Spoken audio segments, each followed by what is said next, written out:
One nice spring night, Mr. Fox was sitting in his balcony, relaxing and drinking his favorite juice, when suddenly the phone rang.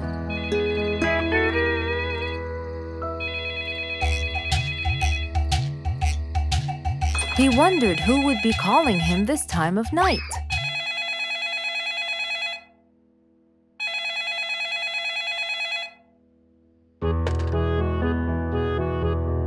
Hello, who is it? Mr. Fox, it's Rorik. Your Majesty, how may I help you? Well, Mr. Fox, I'd like you to come to my house early in the morning to discuss something urgent. Of course, I'll be there. After he hung up the phone, Mr. Fox went to sleep. He was supposed to wake up early. He wouldn't want to miss his appointment with the king.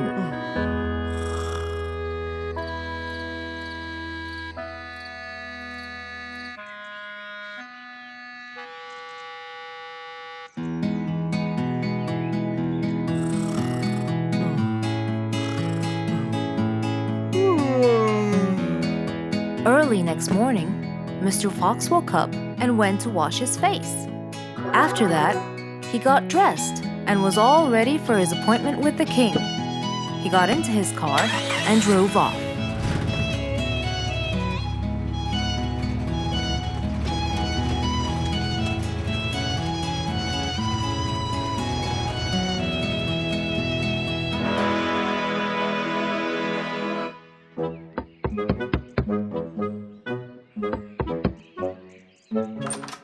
Hello, Mr. Fox. One moment, please.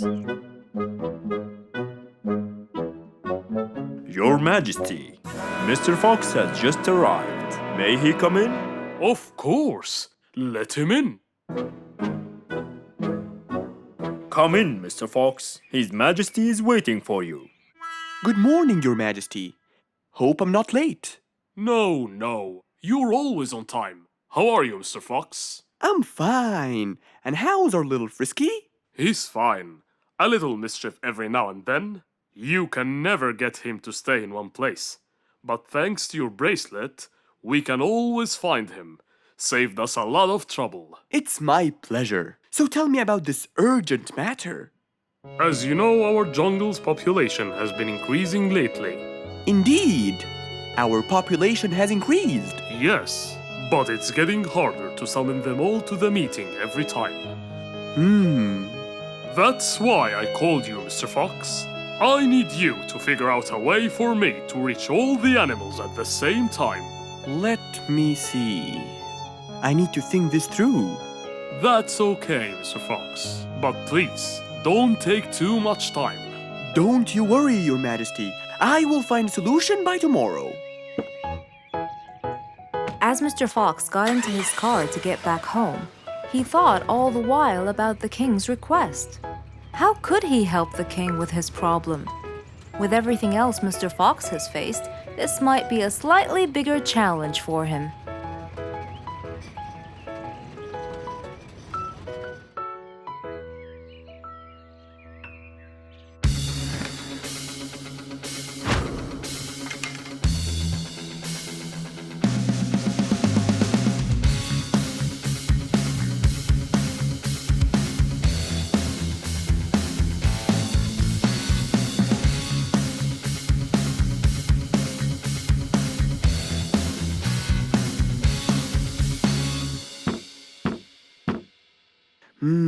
This is more challenging than I thought. Maybe a short break will help. Mr. Fox went back to his house and sat on his sofa. Since he can't think anymore about the king's request, he thought it would be great just to relax and watch his favorite TV show. Everything was peaceful and quiet, but then suddenly, I got it! Mr. Fox rushed back to his workshop. He quickly designed a new device. He carried the new device to his car, and off he went to King Rorik's place.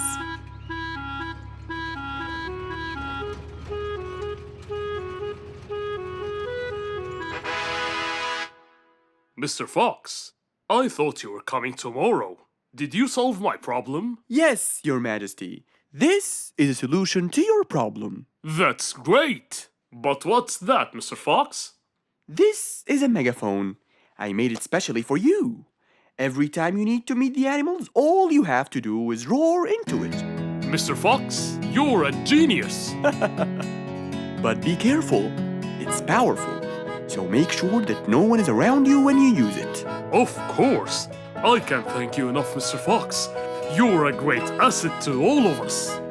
It's my pleasure, Your Majesty.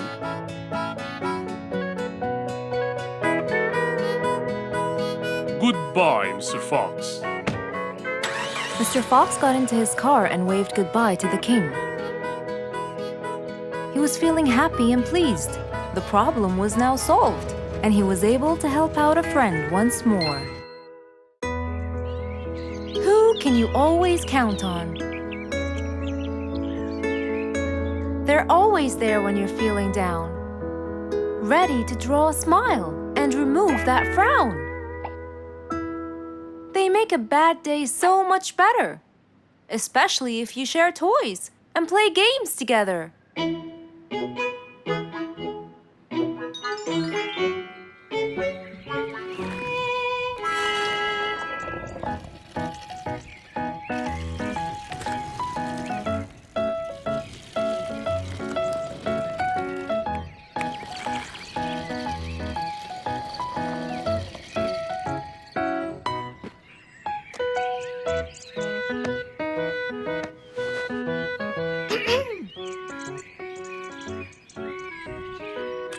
Officer Sherlock Fluffs? I'm with you, Officer Poppy Holmes. I think we're moving in the wrong direction. You might be right, Officer Poppy Holmes. I can see footsteps in the opposite direction.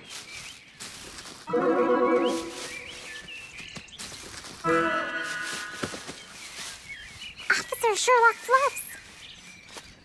I think someone is after me. Run, officer! Run!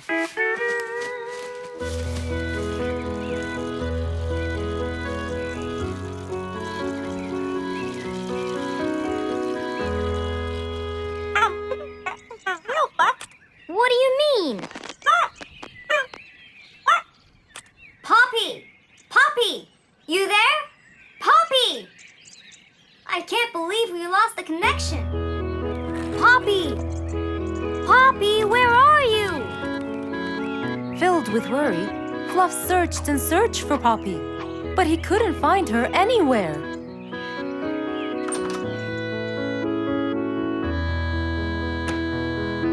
Hey there, Fluffy.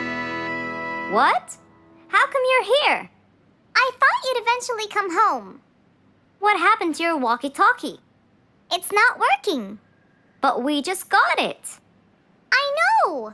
I was looking everywhere for you. Aw, Fluffsy, were you worried about me? Stop it! We need to fix this thing. Do you have any idea how? Hello? You're the smart one.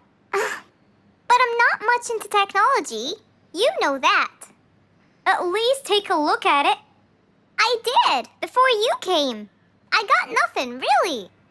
Should we go over to Mr. Fox? I think we should. Let me change first.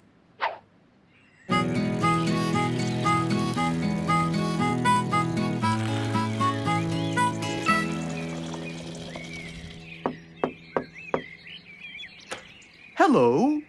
Hey! Mr. Fox, Poppy broke her walkie-talkie. I so did not. Don't fight, you two. Show me your walkie-talkie. Maybe I'll be able to fix it. Here. But I promise I didn't break it. I'll go to the workshop and see what's wrong with it. Thank you, Mr. Fox. Sure. You really think I broke it? Why else would it stop working? But I didn't. Well, I kind of think you did. You're unbelievable.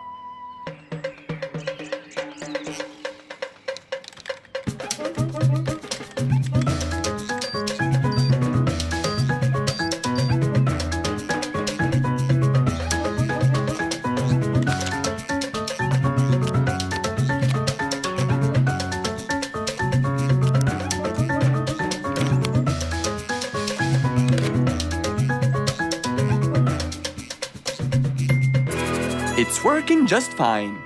I told you. Well, it wasn't before. I tried it. I know it wasn't, but now it is. See, Poppy, you did break it. And Mr. Fox fixed it. It wasn't broken, Fluffs. It just ran out of batteries. I'm sorry, Pops. Never mind. I was worried about you, though. I know. I have a wonderful brother. Brothers and sisters may fight every now and then, but at the end of the day, they're still best friends.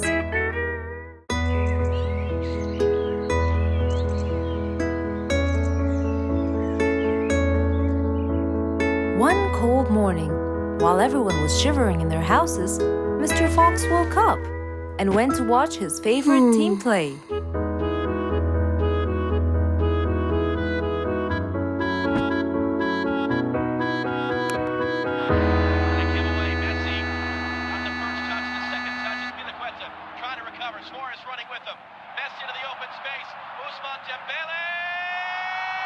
Ah! He's going to win! I wonder who could it be so early? Wait a second! I'll be right there! Good morning, Woody! How are you? It's been a long time since we last met. Oh, Mr. Fox, it has been a while. Tell me, have you finished building Nate's ship? Yes, Mr. Fox. I used teak and bamboo. Nate liked it a lot. He took it out on a trip. He and his friends had so much fun. Great! Mr. Fox, I noticed how beautiful your flowers look. You take really good care of them. Of course! And you know what? I'll tell you everything I know about flowers. Really? Thank you, Mr. Fox. Come in and have a seat while we talk. Okay. Woody followed Mr. Fox inside. Feeling a little cold, he waited patiently while Mr. Fox prepared 2 nice bowls of hot soup for them both. Here you go. Thank you.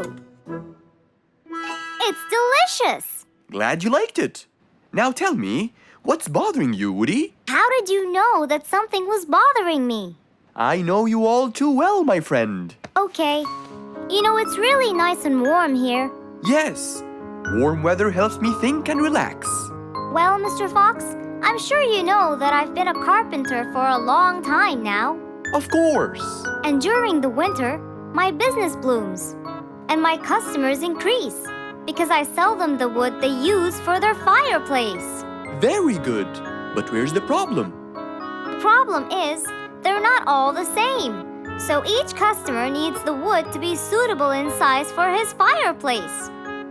That's true. And as you know, I work alone. So I take so much time and effort to cut and adjust the wood to suit each and every customer in this jungle. Sounds like a serious problem. He looks really worried. Okay, Woody, why don't you come with me to my workshop? It's round the back. There, we can think together and I can invent something to help you solve your problem. I really hope so, Mr. Fox. Don't worry, we will. I know. And you taught me that there's a solution to every problem. And Mr. Fox solves every problem. Ha ha ha! That's right, Woody.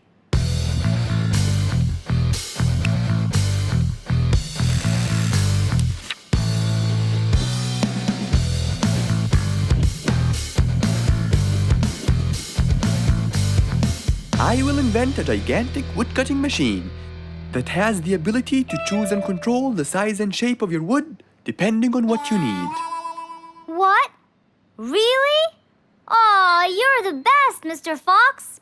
I'm just going to need some time to build the machine. You got it, Mr. Fox. I'll go get a few things done and I'll come back. Okay, I'll see you then, Woody.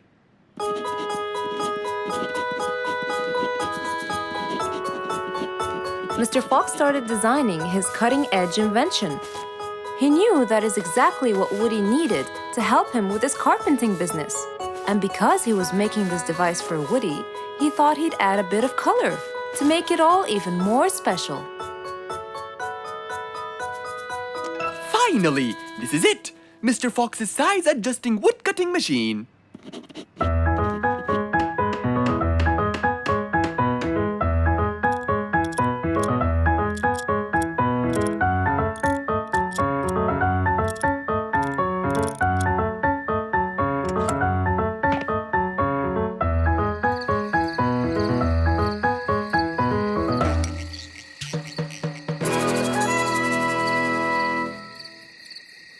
After finishing the device, Mr. Fox sat to listen to his favorite music, waiting for Woody, who came knocking on the door.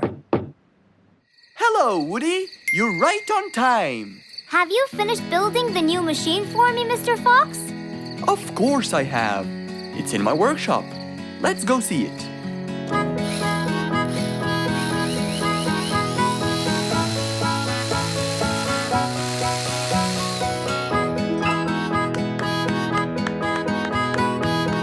Fantastic! I don't know how to thank you, Mr. Fox. I'm really grateful for what you've done. Don't thank me. I only did what I had to do. I'd better be off now to cut more and more wood. Have a wonderful evening, Mr. Fox, and thank you again. Good night, Woody. See you soon.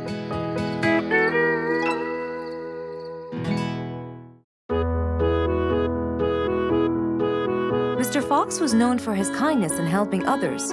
Everyone went to him for advice, even Woody, the jungle carpenter. After being assigned the task of building a really big ship, he went to Mr. Fox, seeking his wisdom. Mr. Fox listened carefully to what Woody had to say, and in turn, promised to help him. He started a research on shipbuilding, and after hours and hours of hard work, he finally got it. Yes! I've got it! But there is something I need to check first. Mr. Fox went for a walk in the jungle, looking carefully at every tree on his path. Then he stopped in front of one and said, Yes! That's the one! Immediately, Mr. Fox took a paint bucket.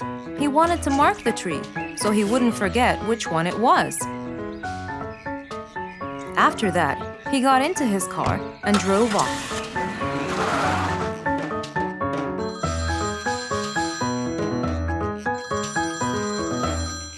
When he got home, he called Woody to tell him that he had found the perfect solution to his problem. It only took a few minutes before... Oh, Woody, right on time. Come on, Mr. Fox, tell me. Okie dokie, come in. I finally figured it out. I never doubted you, Mr. Fox. I was sure you'd be the one to help me find an answer to my problem. Oh, don't mention it. Here you go. These are blueprints. They're guidelines that will help you learn how to build the ship easily.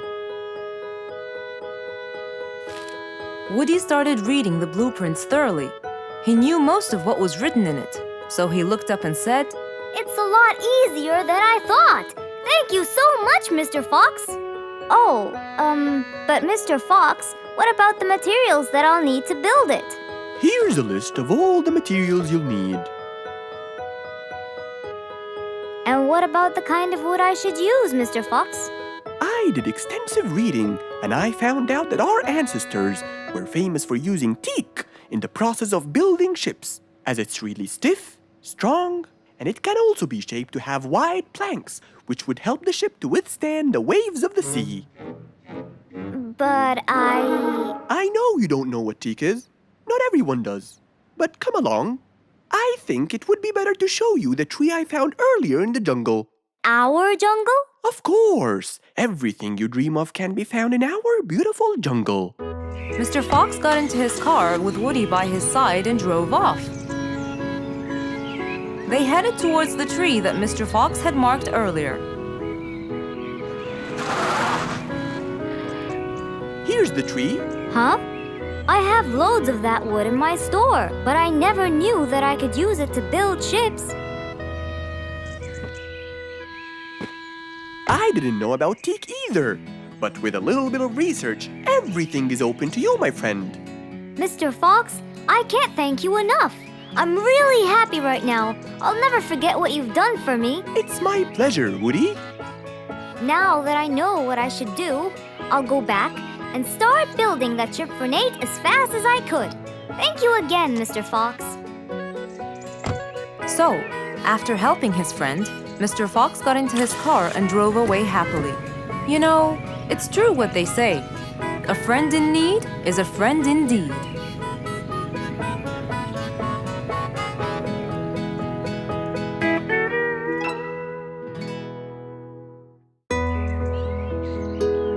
It was a bright sunny day. Mr. Fox had had his breakfast and was now out doing his morning exercises. It was then when he saw Woody, who was passing by. Ah, Woody, how are you? Haven't seen you in a while. I really missed you. I'm fine, Mr. Fox. I really missed you. I hope you're doing great. Why does he look so sad? I hope nothing bad has happened. You look a bit down, Woody. Is everything all right? Are you okay? Oh, Mr. Fox, I really need your help with an urgent matter. Don't you worry, my friend. Big or small, every problem has a solution. I assure you, everything will be all right. Oh, I know, Mr. Fox. I can always count on you. Let's go inside. I'll get you something to drink, and then we can sit down and you can tell me all about your problem. Let's go. Woody followed Mr. Fox to his house. There, Mr. Fox prepared something special for Woody to help make him feel better.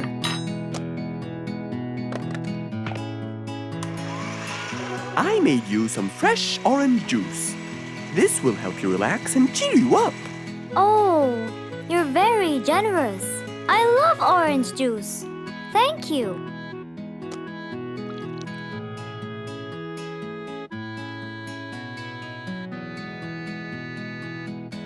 Mr. Fox, I'm really sorry to bother you over and over again, but I had no choice. Oh, no worries, my friend. You know, Mr. Fox, I'm the jungle carpenter. My business has been growing recently, and now I have many customers. Yes, you're a hard worker. You deserve it. I used to build boats for fishermen. I got famous for my skills, especially after I built Nate the fisherman the boat of his dreams. He went and told everyone in the jungle about it. They overwhelmed me with requests. That's fantastic. I'm really glad to hear that. But Nate came to me yesterday and asked if I could build him a ship. One big enough for him and all his friends, as he is planning to go on a fishing trip. It's for a special trip, he said. Yes, I've heard about that. Well, the problem is, I've never built a ship before, and I have no clue what kind of wood I'm supposed to use. I don't know what to do. How will I build him the ship he needs without the proper wood? Will you help me, Mr. Fox? Whoa, that's a serious problem. I'm gonna have to look through my books. Well, you're never too old to learn something new. I could use some time. I'll call you as soon as I find a solution. I will be waiting for your call. I know you'll be able to help me, Mr. Fox. After Woody left, Mr. Fox started his researches on shipbuilding.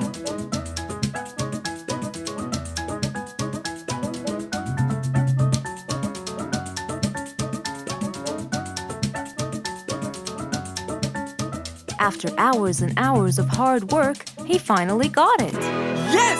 I've got it! But what did he get? We'll find out in the next episode.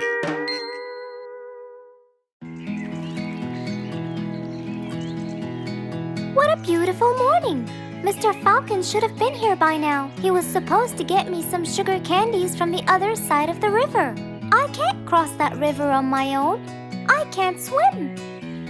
I'd better go to Mr. Fox. He'll tell me what to do. And since Mr. Fox helped many more, she went to him and knocked on his door.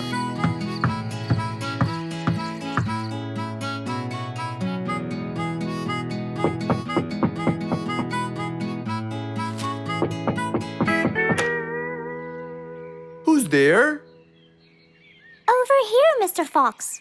Oh, little Auntie Lou. Welcome. Please come in. Thank you, Mr. Fox.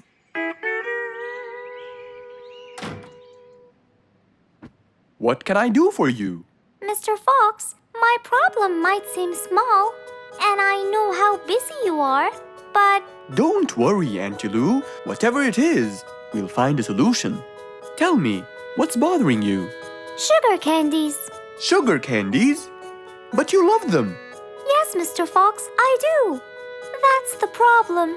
The only place I can find them is by the other end of the river side, and I don't know how to swim. Well, how did you get them before? I had some friends who would cross the river and bring me some candies with them. But I can't wait for them to go every time. I want to be able to get them myself. I see. So you want a way to cross that river by yourself? Yes. Do you want to learn how to swim? Impossible. I'm so afraid of the water. It's my worst nightmare. Isn't there any other way, Mr. Fox? Sure there is. Let me think. Mr. Fox thought quickly and without delay, for there was already another way. He'll build a bridge for Auntie Lou, so she could cross whenever she wanted to. Little Auntie Lou, how wide is that river? Very wide, Mr. Fox. It won't be easy, but let's go. Into the workshop ran Mr. Fox. He grabbed some wood and his toolbox. He put them in his Jeep and hopped inside. Then he and Auntie Lou went for a ride.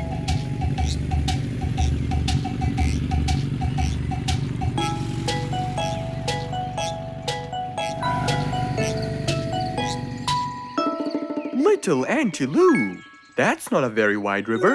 But it is to me, Mr. Fox. You're only saying that because you're too big. Maybe you're right. Little Auntie Lou, let's get started.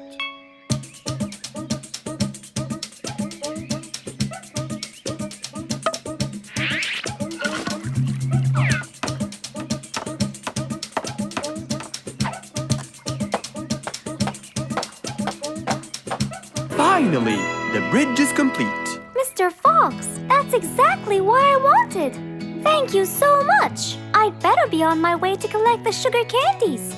I've always dreamed of this.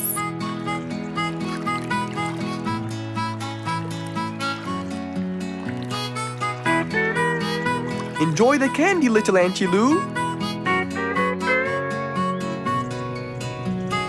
After giving his friend a happy end to the day, Mr. Fox took his car and carefully drove away.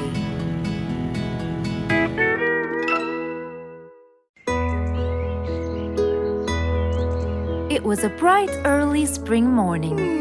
Still feeling a little sleepy, Mr. Fox opened his eyes and got out of bed.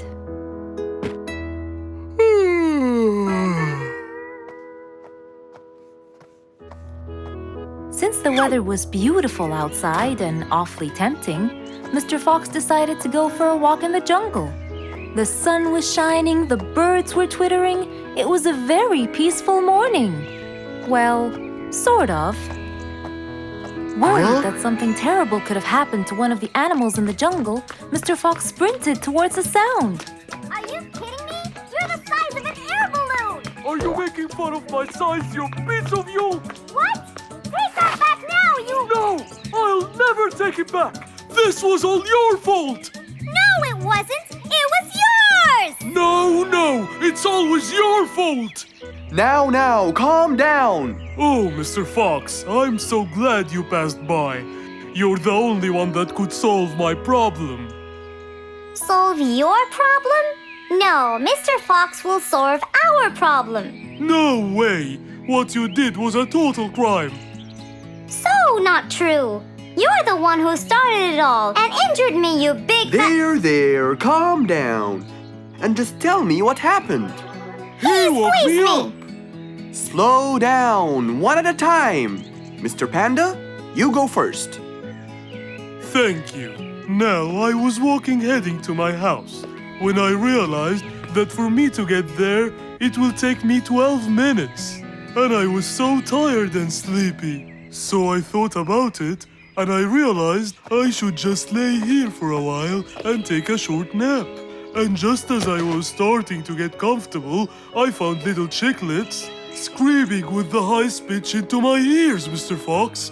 My ears! Can you believe that? Well, that's not a very nice thing to do, little chicklets. Why did you do that?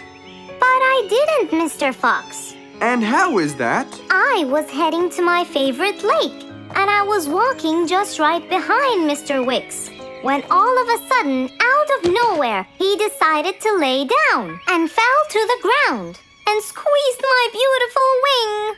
And if it wasn't for my high-pitched voice, I would have been dead by now. Well, that was pretty dangerous, Mr. Wicks.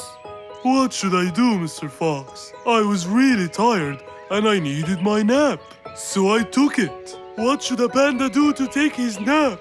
Can't you just wait till you reach your own house? Or at least look behind you before you decide to fall down. My house is 12 minutes away, and all the walking had already stolen away all my energy. I had to take a nap to recharge. I can't keep on walking forever. Then look behind you or sleep next to a tree or something. Why don't you watch where you're stepping? It was a very troubling matter indeed. The little chick almost got crushed. But Mr. Wicks didn't mean it. He was just so tired that he fell asleep. Right? Mr. Wicks, answer me. Did you intend to squeeze little chicklet's wings? Of course I didn't. Were you aware that you were going to take a nap in the middle of the road? Actually, I vividly remember.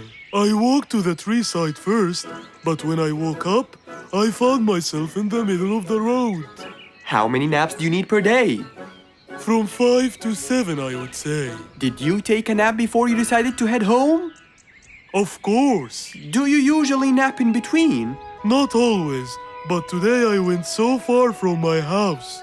I tried to hurry to nap at home, but you know, I'm too slow. Say no more. I now know the answer. Really?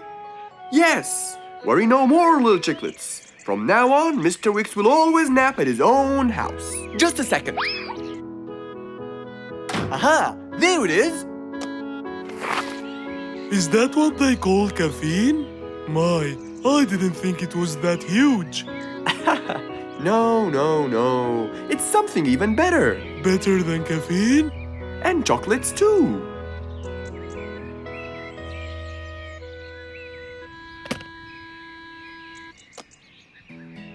Wow!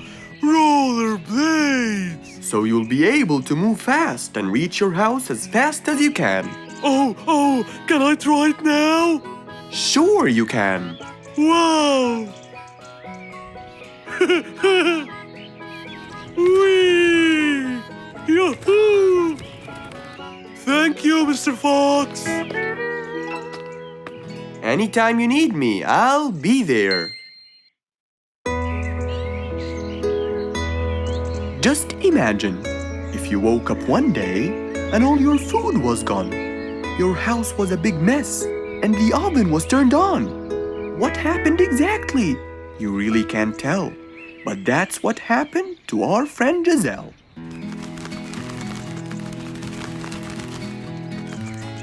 It was a lovely morning, just like all others. But when Giselle arrived, she was burdened with troubles.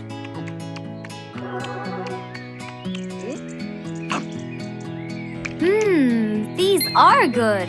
Yeah, my mom makes the best pancakes in the world. Look, it's Giselle.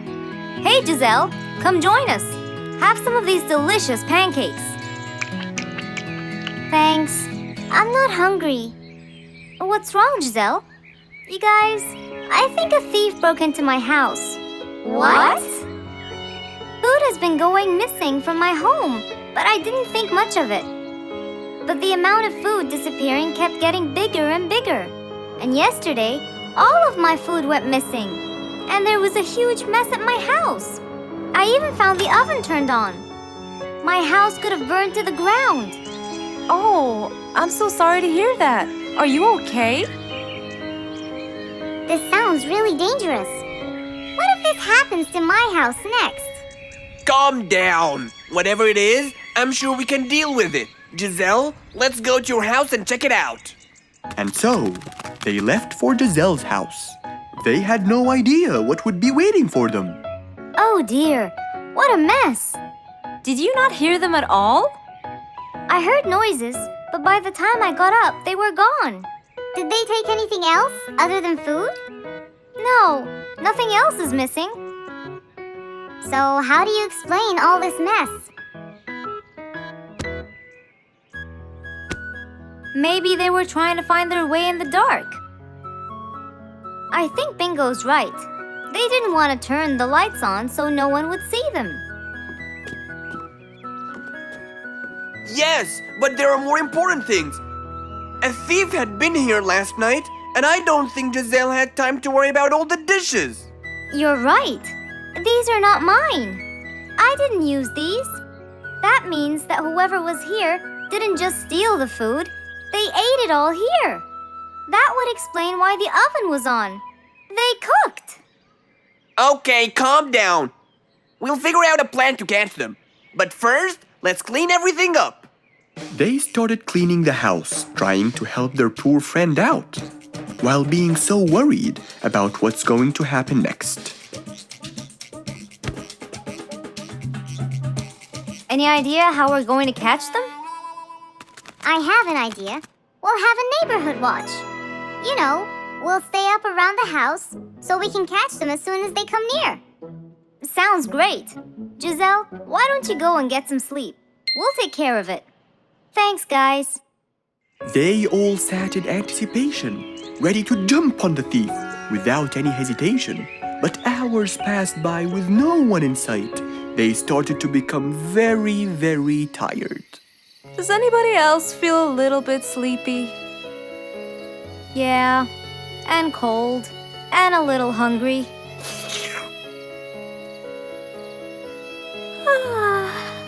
Parrot, do you see anyone from up there?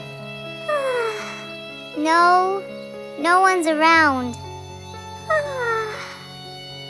Guys, you can go home. I'll stay here for the rest of the night. I'm not tired.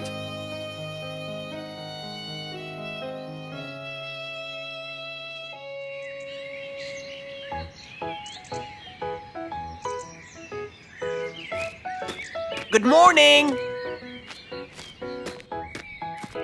What happened after we left? Did you see them?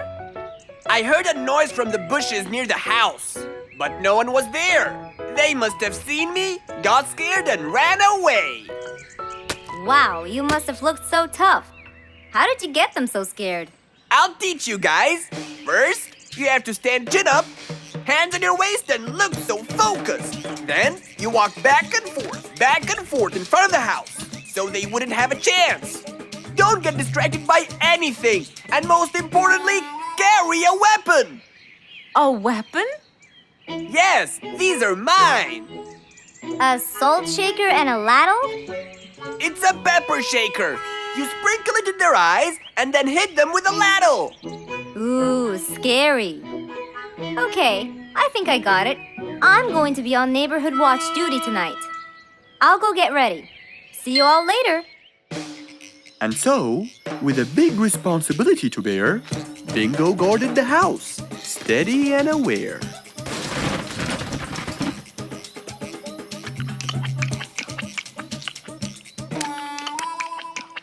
Zebra, what are you doing? What? Where am I? Giselle's house. What is that noise? Did you catch it? Yes, it's Zebra. He's been sleepwalking and eating all your food. Oh no! Giselle, I'm so sorry. I wasn't stealing your food. This happened before. I sleepwalk a lot. Don't be mad. I can't believe it's been you all along. That is so funny. You're not going to tell everyone about it, are you? If she doesn't, I will. I knew you couldn't scare a thief away with a ladle. You could! You know what? I'm just happy Giselle is safe. I'll just go home now. I need some sleep.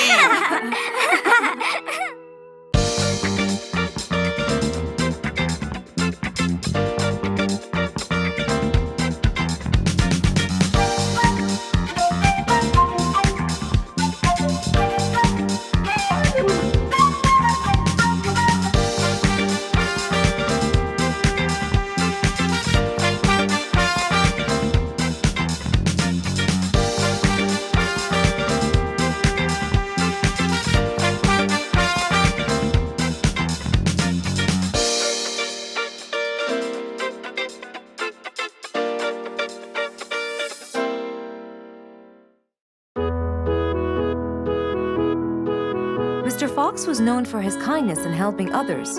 Everyone went to him for advice, even Woody, the jungle carpenter. After being assigned the task of building a really big ship, he went to Mr. Fox, seeking his wisdom. Mr. Fox listened carefully to what Woody had to say, and in turn, promised to help him. He started a research on shipbuilding, and after hours and hours of hard work, he finally got it. Yes! I've got it! But there is something I need to check first. Mr. Fox went for a walk in the jungle, looking carefully at every tree on his path. Then he stopped in front of one and said, Yes! That's the one! Immediately, Mr. Fox took a paint bucket. He wanted to mark the tree, so he wouldn't forget which one it was.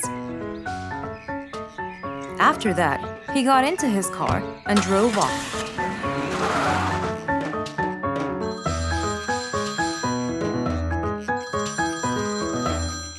When he got home, he called Woody to tell him that he had found the perfect solution to his problem. It only took a few minutes before... Oh, Woody, right on time. Come on, Mr. Fox, tell me. Okie dokie, come in. I finally figured it out. I never doubted you, Mr. Fox. I was sure you'd be the one to help me find an answer to my problem. Oh, don't mention it. Here you go. These are blueprints. They're guidelines that will help you learn how to build a ship easily. Woody started reading the blueprints thoroughly. He knew most of what was written in it, so he looked up and said, It's a lot easier than I thought. Thank you so much, Mr. Fox. Oh, but Mr. Fox, what about the materials that I'll need to build it? Here's a list of all the materials you'll need. And what about the kind of wood I should use, Mr. Fox? I did extensive reading, and I found out that our ancestors were famous for using teak in the process of building ships, as it's really stiff, strong, and it can also be shaped to have wide planks, which would help the ship to withstand the waves of the sea. But I know you don't know what teak is. Not everyone does. But come along. I think it would be better to show you the tree I found earlier in the jungle. Our jungle? Of course! Everything you dream of can be found in our beautiful jungle. Mr. Fox got into his car with Woody by his side and drove off. They headed towards the tree that Mr. Fox had marked earlier. Here's the tree. Huh? I have loads of that wood in my store, but I never knew that I could use it to build ships. I didn't know about teak either. But with a little bit of research, everything is open to you, my friend. Mr. Fox, I can't thank you enough. I'm really happy right now. I'll never forget what you've done for me. It's my pleasure, Woody. Now that I know what I should do, I'll go back and start building that ship for Nate as fast as I could. Thank you again, Mr. Fox. So, after helping his friend, Mr. Fox got into his car and drove away happily. You know, it's true what they say. A friend in need is a friend indeed.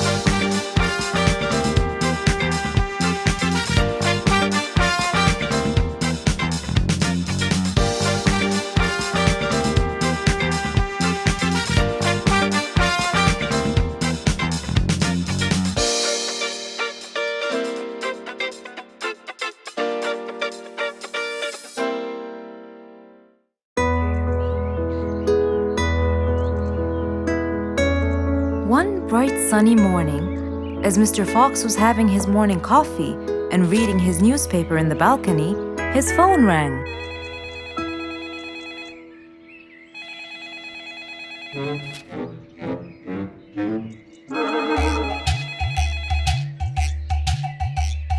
Who could it be so early in the morning? Hello? Hello, Mr. Fox. It's Rorik. Oh, hello, Rorik. how are you today? Not very good, I'm afraid. Why is that? My piano. I tried playing it today, but it sounds weird. How so? I don't know. Could you please come and check it out? Sure, I'm on my way. Thank you, Mr. Fox. I'll be waiting for you. And I'll be right there. So, quickly, Mr. Fox changed his clothes. He took his toolbox and his car keys, got into his car, and drove off to Rorik's place.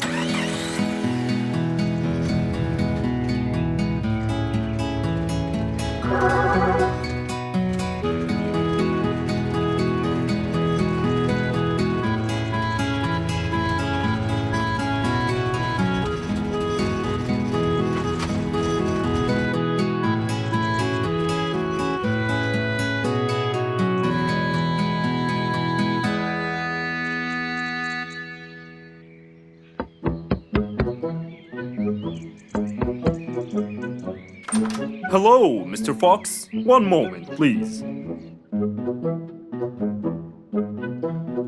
Your Majesty, Mr. Fox has just arrived. Of course. Let him in. Come in, Mr. Fox. His Majesty is waiting for you. Good morning, Rorik. I came right away. Oh, you're here, Mr. Fox. Please help me with my piano. It's the only thing that comforts me. Don't worry, Rorik. I'll see what I can do. Mr. Fox started to check the piano. He tried playing a few notes. What is it, Mr. Fox? Is it broken?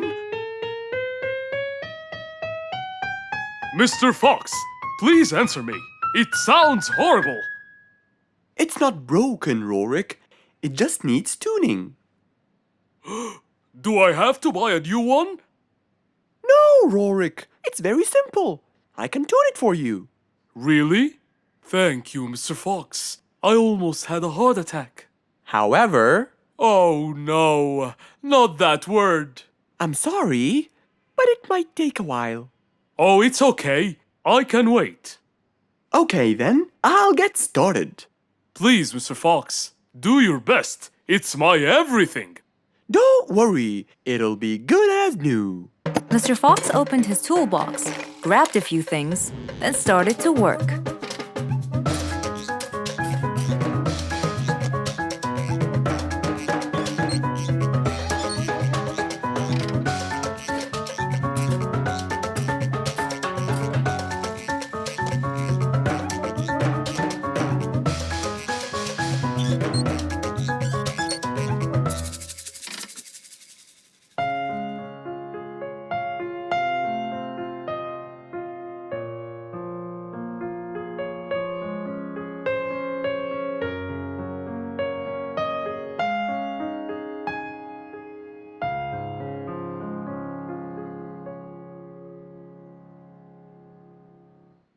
Beautiful. It sounds beautiful. Told you everything will be alright? I can't believe it. Thank you so much, Mr. Fox. Anytime, Rorik. And with that, Mr. Fox's work was all done. He waved goodbye and drove along happily. He had helped out a friend once more. For helping each other is everything you could ever wish for.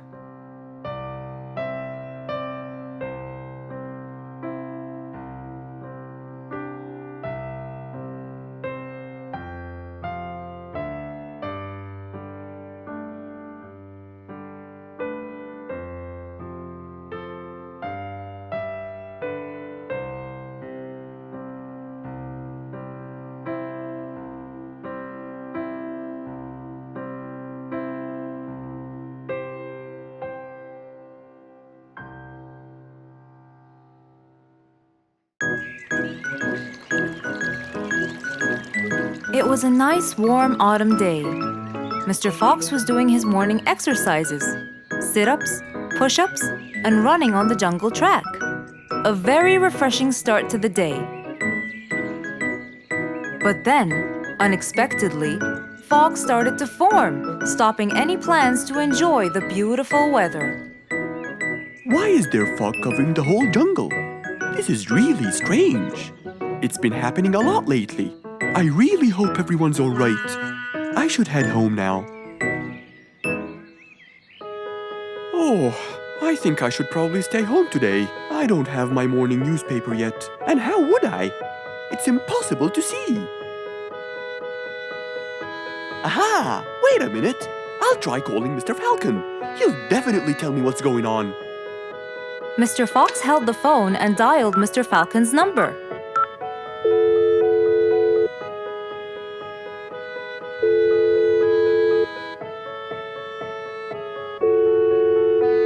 Oddly enough, there was no answer. I guess he's not home. Maybe I can reach him on his walkie-talkie. As Mr. Fox went to look for his walkie-talkie, he heard a loud knock on the door. Huh? I thought everyone stayed home in this weather. Who could it be? Puzzled, Mr. Fox went to open the door. He was taken by surprise. It was Jack the horse. He stood there holding a briefcase and looking smart. Jack was a very busy business horse. He was always rushing to keep a tight schedule. But today, something seemed off. He looked like something was bothering him. Oh, Jack, what a nice surprise! It's been a long time since we met. How have you been? Come in. Thank you, Mr. Fox. But I don't want to waste any more time. I'm on a very tight schedule. Of course. Can I bring you... I don't have time. I just needed to talk to you urgently, Mr. Fox. Have a seat, please. And as you know, time is money. Wait. Hold on. First, tell me how you managed to get here in this bad weather. There's no time. I'm so busy, and I need your help with something important. All right, tell me what's the matter. Well, it all started last week. After long and weary negotiations, I won a bid for a gold mine located in the eastern part. Long story short, a gold mine obviously contains gold. But no matter how hard I looked, I found nothing but dirt. I was really frustrated. I was disappointed. And I knew that buying the mine was a mistake. What do you think, Mr. Fox? That's really strange. That mine is widely famous for its gold. I have an idea. We go there now and see what we can do. But wait here for a second. I need to bring something that will help us. Are you sure you don't want to drink anything? Yes, thank you, Mr. Fox. But please, hurry up. You know that time is money, and I can't waste any more time. I get it. Just give me 2 minutes. Too much, Mr. Fox. So, Mr. Fox went to his room to change his clothes, trying to be quick. Then, he went to his workshop. He looked everywhere for his metal detector. When he found it, he took it and went back to his house, where Jack was standing there looking at his watch, with that usual impatient look on his face. Mr. Fox, why are you late? I have a really important meeting tonight at 8, you know. We're making a deal, and I don't want to waste any more time. You know that time is money. Time is money. I know that, Jack. But now we're wasting more time, aren't we? Right. Let's take my car, Mr. Fox. Okay. The fog had gradually started to clear away, and the vision became clearer and clearer. But as Mr. Fox was about to get in the car, something happened. What's that? What's going on? What happened? That's what we'll find out in the next episode.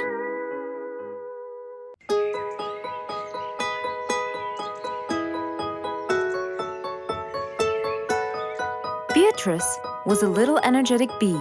She wakes up early, eats her breakfast, and checks on her honey. Then, she goes out to collect some nectar. That smells great. I'll take some from here. Wow, that looks fresh. Here's my favorite type. And so, she went collecting all the nectar she needed, and when she was all done, she went back home. But as Beatrice came closer and closer, she could see that someone had been to the hive. Oh no! My honey! It's all gone! Who could have done this? Beatrice looked right and left, but no one was there. Sadly weeping with grief, she went to the place where she might find relief. Oh, Beatrice, how have you been? Mr. Fox! Beatrice, what happened? Someone stole my honey and destroyed my hive. Who would do such a horrible thing? I have no idea. I was out collecting nectar, and when I came back, I found... Calm down now, calm down. I don't know what I should do. Mr. Fox felt sorry for Beatrice. He kept thinking of a way to prevent this from happening again. Aha! I got it. You know who did this? No, but I can prevent this from happening again. Really? Really? Come with me. At once, Mr. Fox ran to his workshop. He grabbed some steel, some wooden plates, and his toolbox. He then hopped into his car with Beatrice by his side and drove away.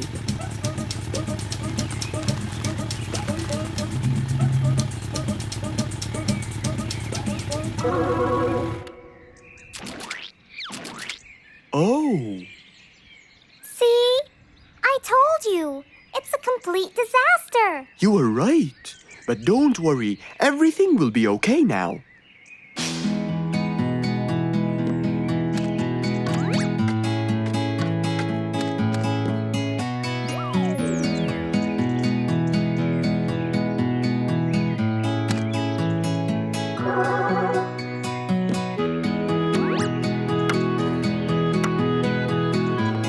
Mr. Fox started to work.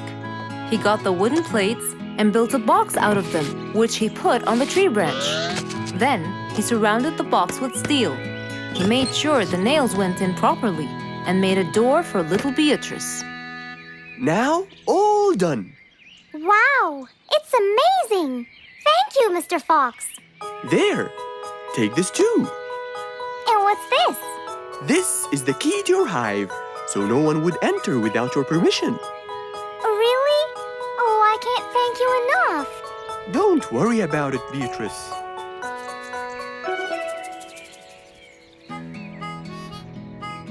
Here, Mr. Fox, this is for you. What's this? It's one of my delicious honey jars. It's the best kind I've got. Oh, you didn't have to. Well, thank you, Beatrice. And as Mr. Fox drove away, he thought that this was the perfect end to the day.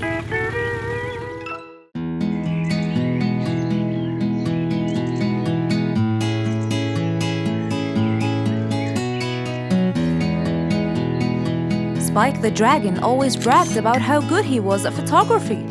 And all he wanted was just one little chance to prove to everyone how talented he was. It didn't take long before someone actually recommended him to be the official photographer of King Rorik the Lion's birthday party. All done and send.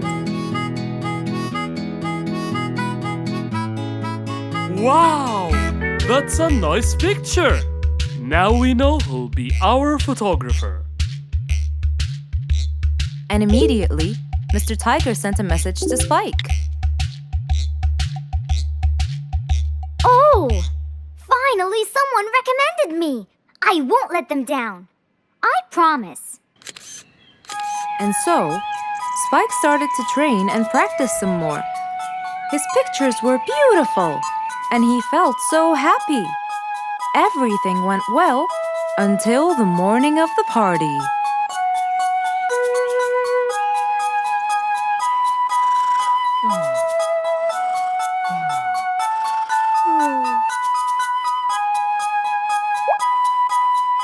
Oh, today's the day. Finally! Maybe I should train some more.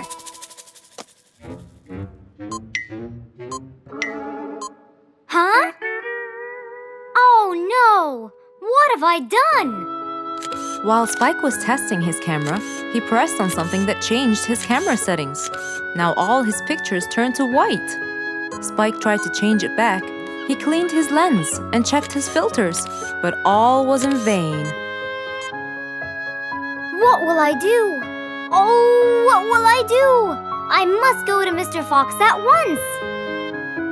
Feeling so worried and sad, and with no clue what to do, Spike held his camera and flew off to Mr. Fox.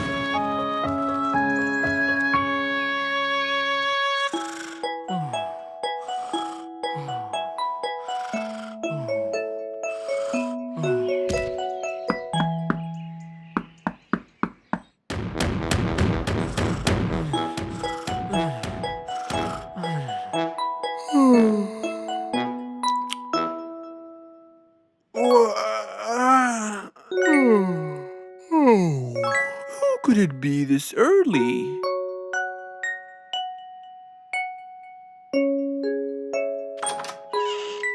Oh, Spike, it's you. Help me, Mr. Fox. My camera. Help! All white, broken. Help! Calm down, calm down. Please, come in. Spike followed Mr. Fox inside. He sat down and started to speak slowly. You know today's the king's birthday party. Yes, and you've been hired as the official photographer. Congratulations, Spike. Oh, Mr. Fox, it would soon be condolences. What? Why? My camera. It's broken. Broken? Yes, I woke up early today and tried to check it. But I found that every picture I take becomes white. Have you checked the lens? Yes, and I re-cleaned them to be sure. But it's no use. And the filter? Everything. The lens and the filter. Can I take a look at it? Mr. Fox held the camera and started to check the settings. Where could I buy another one now?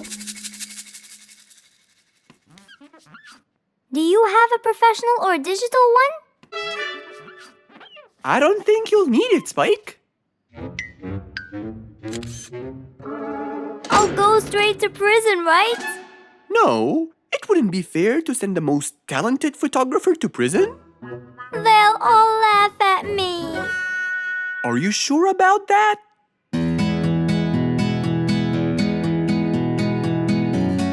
Mr. Fox took a picture with the camera and showed it to Spike, who couldn't believe his eyes. Wow, it's back. What was wrong with it? Looks like you accidentally increased the gamma. Oh, I forgot to check that. Thank you, Mr. Fox.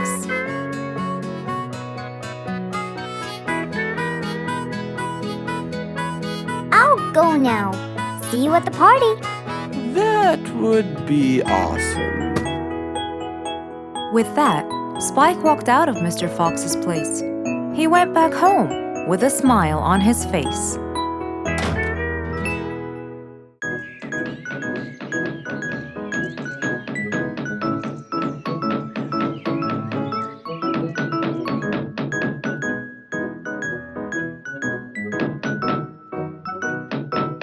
I'm coming. Good morning, Mr. Fox. Hello, my friends. Come on, let's go to the backyard. We can't wait to hear the rest of the story. Slow down. I can't understand you. I'll tell you, Mr. Fox. We came running here to listen to the rest of the story. Ah, okay then. What are we waiting for? Let's start now. Mr. Dumfrey, you have no idea how much you've helped us. We're really grateful for your ears, you know. Thank you very much. I'm always honored to help everyone, sir. Wait, I sense vibration in my ears from that direction. Huh? Follow me. Here, something is definitely here. Speeder, come quickly. We'll start digging.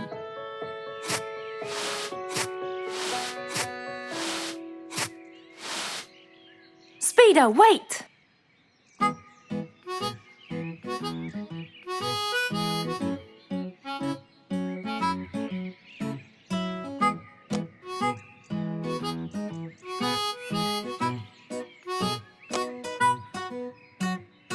Wow! This skeleton goes back to the Mesozoic era, the Triassic period to be precise. This is so rare!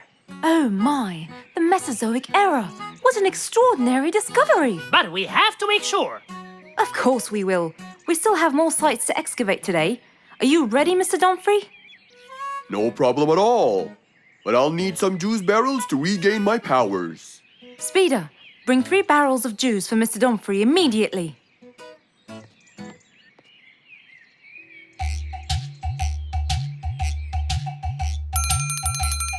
Come on in. I'm glad that I have this high table here. Oh, sorry, you can't stand and talk. You have to sit down to look at my teeth. Well, I really hope that your teeth will help me make the right decision. Don't worry at all. I'm here for your own welfare and saving. I hope so, Mr. Lucky.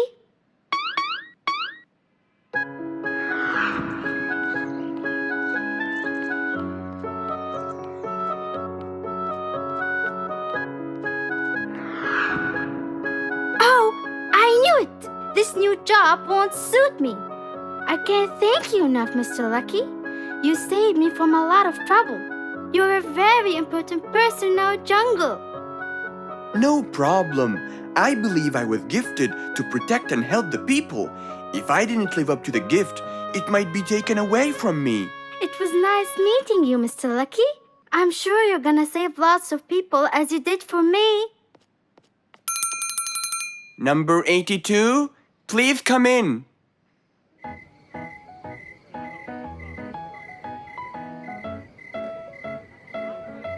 Hey, why don't we go to Mr. Lucky?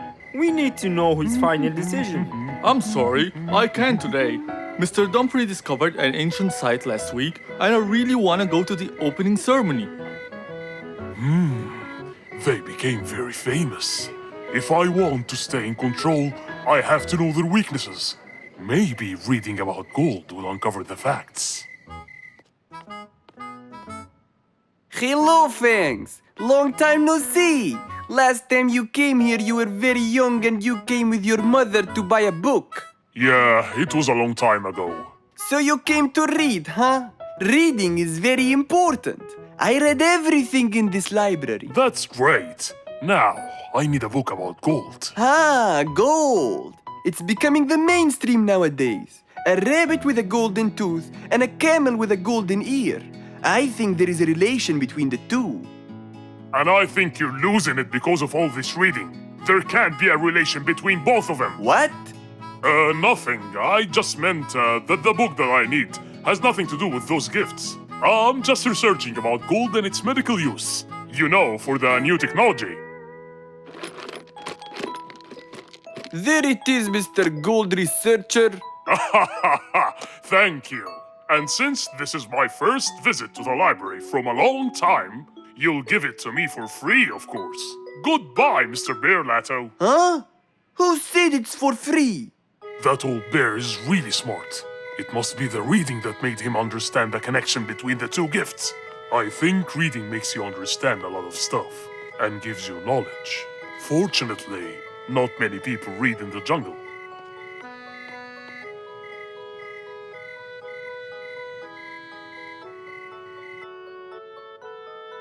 Yes, found it. Gold properties.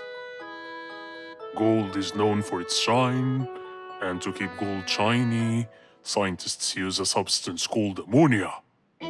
Ah, yes, that's it. Gold brightens and dims.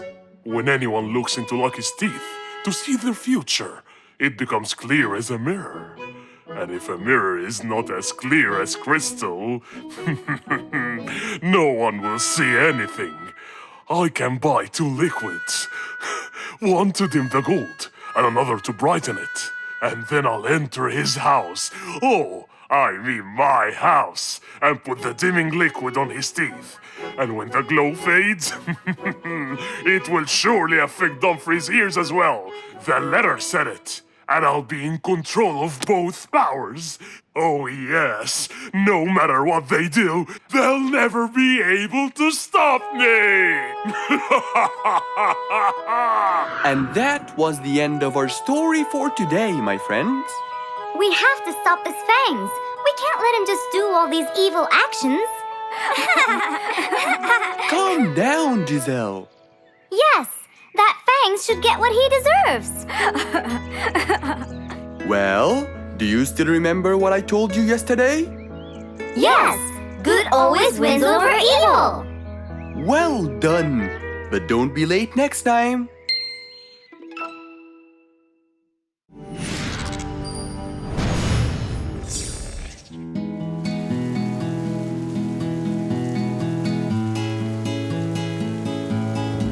One stormy winter night, when most of the animals stayed warm in their beds and turned off the lights. There was thunder, there was lightning, and Woody the Woodpecker found it frightening. He knew he was in trouble, for his house will soon become rubble. Oh no! What am I going to do? I better go to Mr. Fox before things get worse.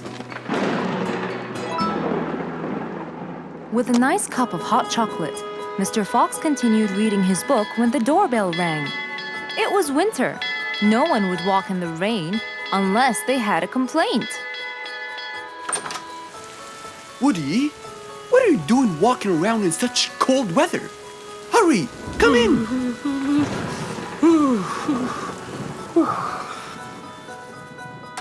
Mr. Fox, I know it's cold, and I'm sure my problems will make you feel bored, but I need your help. Of course. Don't worry. Have a seat, Woody, and I'll get you a hot drink. It must have been terrible to go out in that storm. Okay, thank you, Mr. Fox. So, what exactly is your problem? My roof, it gets ruined by the rain. Oh, I keep fixing it every now and then, but now, every winter is a nightmare. here you go, Woody. Thank you, Mr. Fox. So tell me, what happened to your roof? The rain makes it damp. Sometimes I fear it gets too damp. It might fall. Oh, you're right. That's a serious problem. Well, will you help me? Mr. Fox knew he couldn't stop the rain, but he couldn't let Woody's efforts be in vain. There had to be another way. I have an idea. We need to guide the water off your roof. But how can we do that? Well, we need to visit the jungle shop. But first, we'll wait for the storm to pass.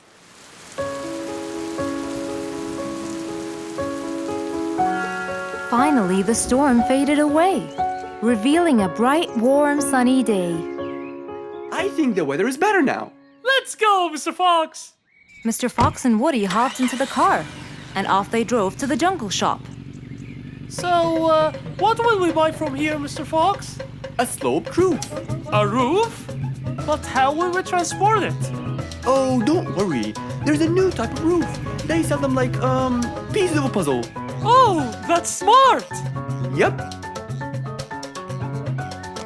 Mr. Fox and Woody chose a nice big red roof. Then, off they went to Woody's house. Mr. Fox got a ladder and climbed up. He started to fix the roof from the top. Now, all we need is to put the pieces together.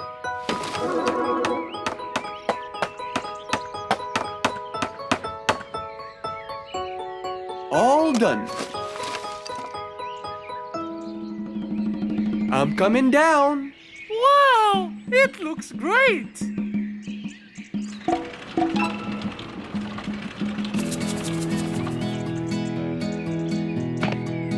That way, all the water will slide down and the rain won't bother you again.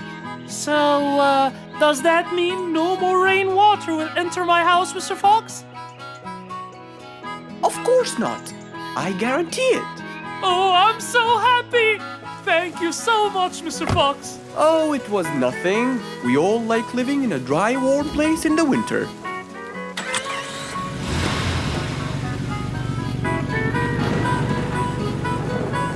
Woody thanked Mr. Fox, for now he could enjoy the warmth and comfort of his house.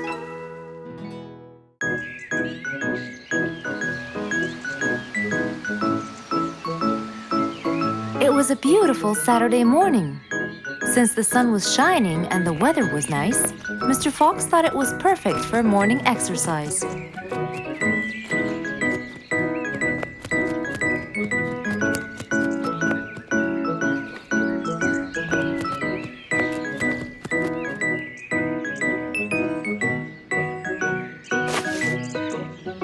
Ah, Piggy, how are you? Haven't seen you in a while. I really missed you. I'm fine, Mr. Fox. I really missed you too. I hope you're doing great. Why does he look so sad? I hope nothing bad has happened.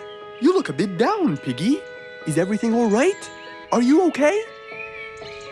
Oh, Mr. Fox, I really need your help with an urgent matter. Don't you worry, my friend. Big or small, every problem has a solution. I assure you, everything will be all right. Oh, I know, Mr. Fox. I can always count on you. Let's go to my house. I'll get you something to drink, and then we can sit down and you can tell me all about your problem. Let's go. With that said, both of them headed off to Mr. Fox's house. So, Piggy, tell me what's the problem? I keep trying to grow a plant in my garden, but it keeps dying. Do you give the plant enough water? Yes, every day. Well, how about the sun? Do you keep it in an open sunny area? Yes, I do. I plant it in my garden. Looks like I'll have to come with you to find out what the problem is. Wait here for a moment, please. So, without further delay, Mr. Fox changed his clothes and got ready. Then, they both got into the car and drove off to Piggy's house.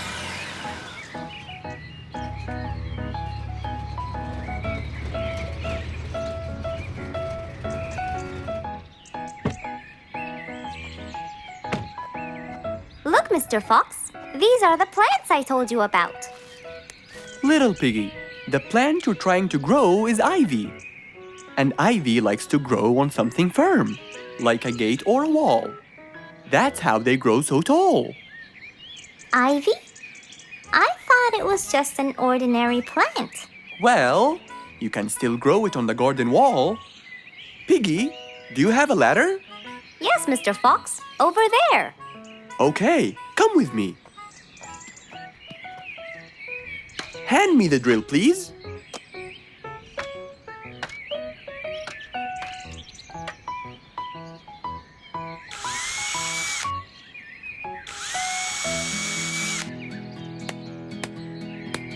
After drilling the holes and hammering the nails, Mr. Fox hung the ivy plant all across the wall.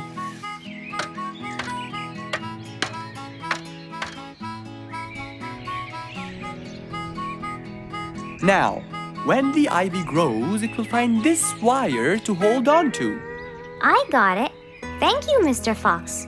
You're welcome. Take good care of it. After saving the plant and helping his friend, Mr. Fox took off. And that, my friends, was the end.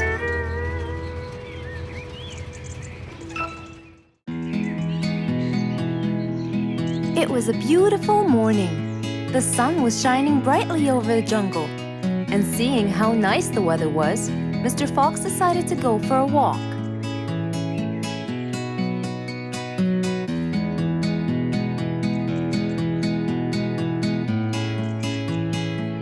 The birds were twittering, the bees were humming, and the flowers smelled pretty.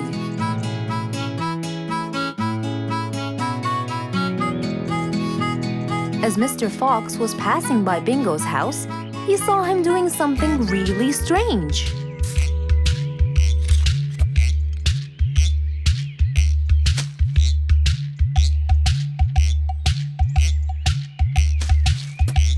Bingo! What are you doing? I'm storing my favorite fruits to eat during the winter. But you can't just bury them. They'll soon rot. But what can I do, Mr. Fox? They only grow in the summer, and I love to eat them so much. Mr. Fox thought about it for a while. What could he do to help Bingo?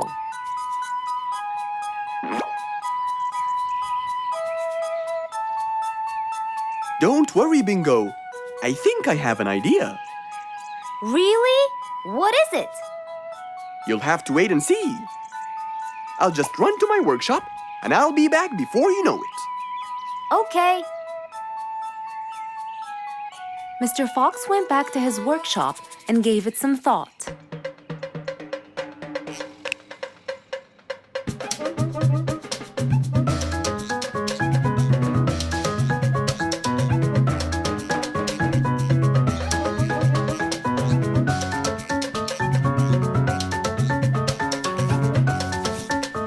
After calculating all the details, he started to gather the things that he needed.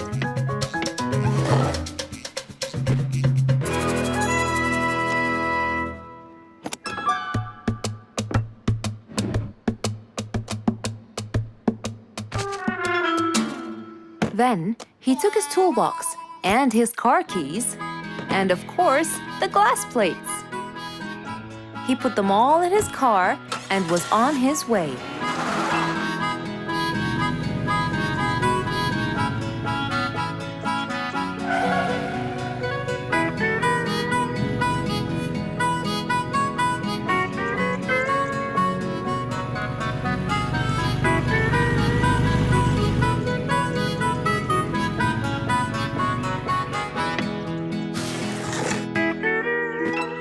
What's all this for? It's a surprise. I can't wait!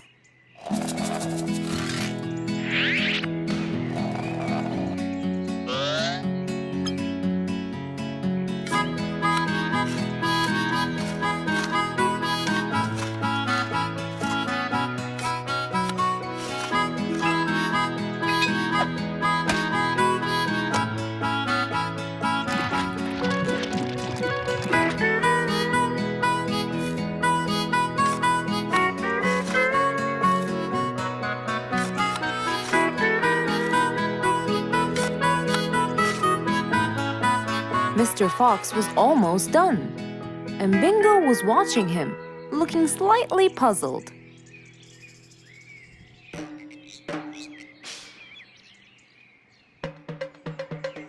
Here you go. You'll never miss pineapples again. So I can store them in here? No. You'll grow them in there. This is called a greenhouse. But it's not green, it's transparent. No.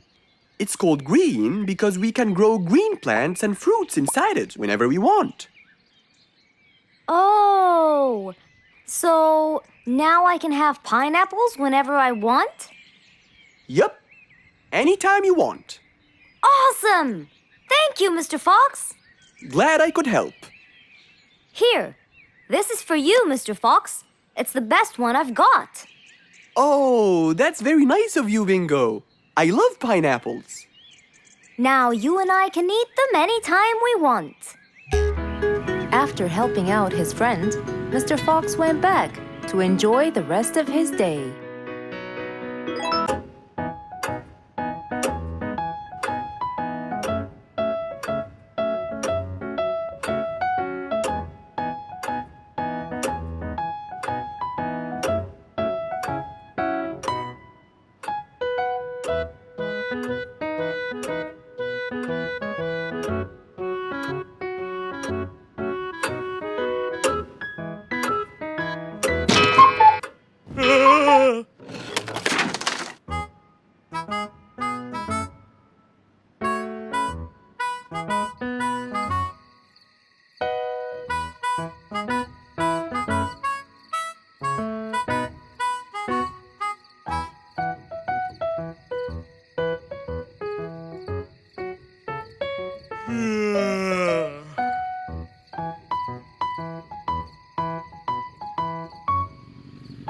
It was past midnight.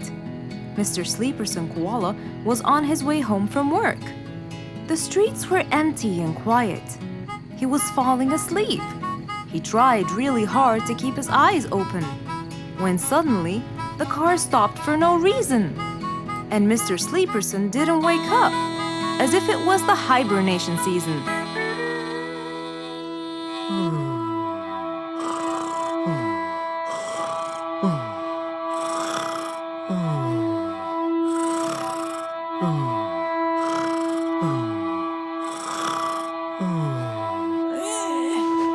What is that? Mr. Sleeperson fell asleep on his driving wheel. The horn was too noisy for Mr. Fox to bear. He tried to block the sound out, but it was no use. He pulled his cap over his head, put earmuffs, but it was all in vain. He couldn't bear that horrible sound any longer.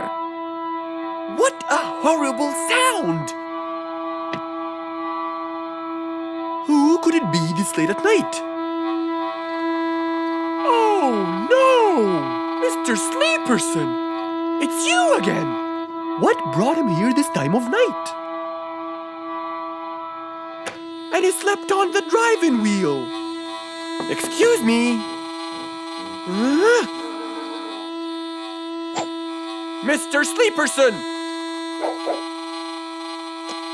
Hello? Hello? Oh, that's enough! What? Where? What time is it? It's 2 in the morning. And you fell asleep on your driving wheel in front of my house. Oh, Mr. Fox. Hello. Oh my, it's 2 a.m. Oh, you noticed? So how can I help you, Mr. Fox? Help me? Help me? You're the one in front of my house. What am I doing here? I don't know. You tell me. I was fast asleep when I woke up to that horrible sound of your noisy horn. Oops. Sorry. I must have fallen asleep while I was driving again. My bad. Never mind that. Could you please drive all the way to your own house without falling asleep or bumping your head against the horn? Oh, sure, Mr. Fox. Have a good night. Good night. But as Mr. Sleeperson tried to start the car, it wouldn't start. Huh? Oh, man! Oh, Mr. Fox, wait! Help! Now what? The car won't start. Is that so? Can you check it for me, please? Of course! Mr. Fox walked back to the car and started to check it out.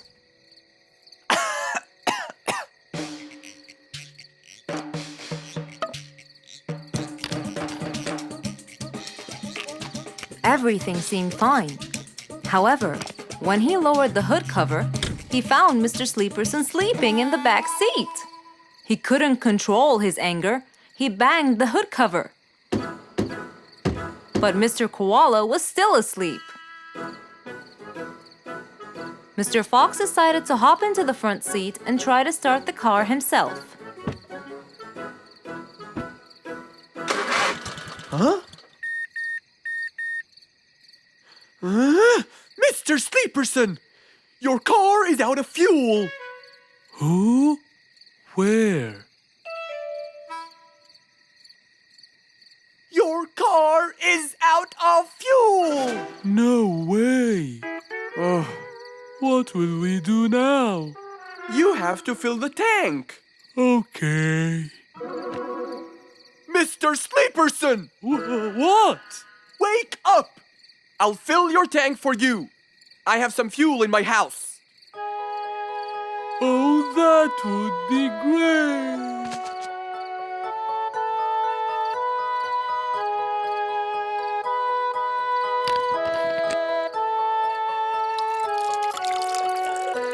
Mr. Sleeperson, it's all done. You can go home now. Oh, thank you. Thank you so much. You're welcome.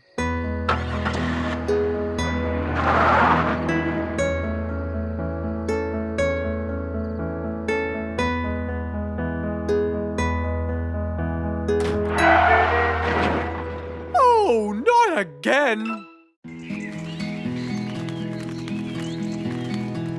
It was a beautiful sunny day.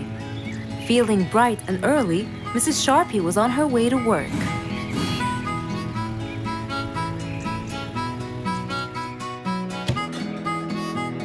Good morning, Sharpie. Good morning, Emma. You're looking good today, Sharpie. Thank you.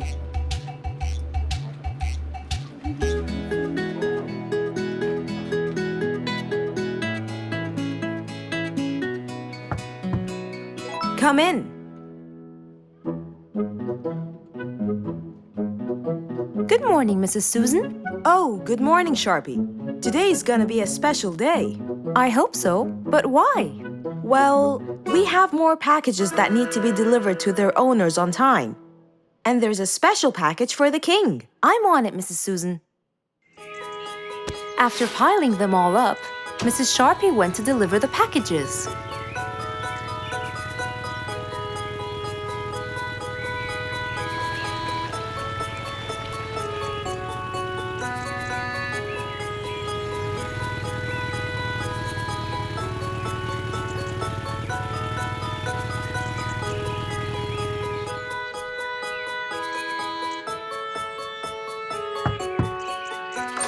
Here's your package.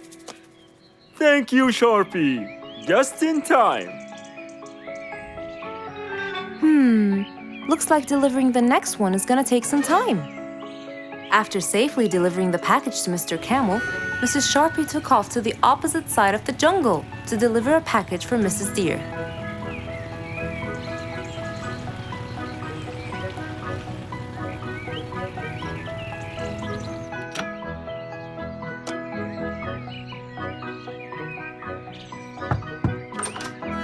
Here's your package. Thank you. But why were you late? I waited all morning. Next was Mrs. Bird's package, and that was south of the jungle. That was very tiring for Mrs. Sharpie.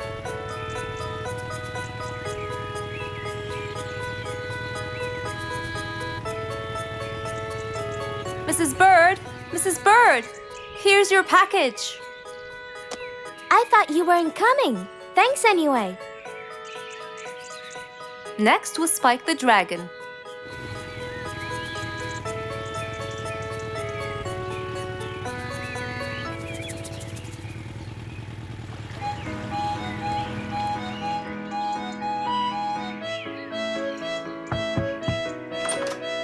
Here's your package. I never thought you'd be late. Oh no! It's the last package I'm delivering today. I hope the king is not too upset that I'm late. Worried and a little scared, Mrs. Sharpie took off to deliver the last package. She was already late as it is. The last package was intended for the king, and after being all over the jungle, will she be able to make it in time? Here you go, Mr. Timber. This package is for the king. Thank you, Sharpie. But the king was worried and a bit upset. Why? Well, he had to wait all day for this package. You're not usually late, Sharpie. He was very upset. My sincerest apologies. I'll be more careful next time. Mrs. Sharpie was very tired and really upset. Having to deliver packages all over the jungle was no minor task. So, she decided to go to Mr. Fox and ask for his help. Oh, hello, Mrs. Sharpie. How have you been? I'm not good at all, Mr. Fox. You have to help me. What happened? I've got a lot of letters and packages, and I keep flying east and west all over the jungle. This won't do, Mr. Fox. I'm so tired. Oh, Mrs. Sharpie, you do look exhausted. Please come in and we'll figure this out together. Would you like a cup of hot chocolate? No, I just want to find a solution, Mr. Fox. Okay. Tell me what the problem is exactly. I get too much letters, so I fly to deliver them. I find that the first letter should be delivered to the western part of the jungle, so I fly and deliver it, just to find that the next one is in the eastern part of the jungle. And when I fly and deliver it there, I find that the one after it is in the north. And after that, it's west again, and it's all driving me crazy. Calm down, Mrs. Sharpie. There must be a solution to all of this. That's why I came to you. I kept thinking and thinking, but they come in packages, and I must deliver them all in one day. So how can I do that? Don't worry, Mrs. Sharpie. We'll sort this out. Sort? Sort! That's it! Why don't you sort them out from the very beginning, Mrs. Sharpie? What do you mean by sorting them out? I mean, first, you should read the addresses and sort all the letters that should be delivered north together, and those that should be delivered east together, and so on. And then I'd finish all the north letters together, and the east, and then the south, and then the west, right? Precisely. That's a great idea, Mr. Fox. Thank you so much. Wait, where are you going? I have letters to sort out. Thank you, Mr. Fox. Glad I was able to help you, Mrs. Sharpie. Goodbye.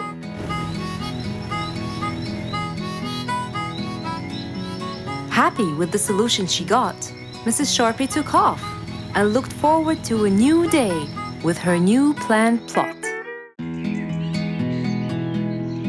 It was a beautiful morning. The sun was shining brightly over the jungle. And seeing how nice the weather was, Mr. Fox decided to go for a walk.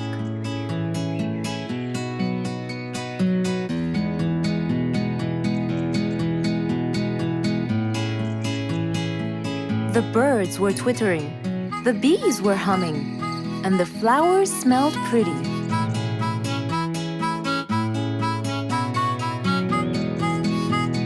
As Mr. Fox was passing by Bingo's house, he saw him doing something really strange.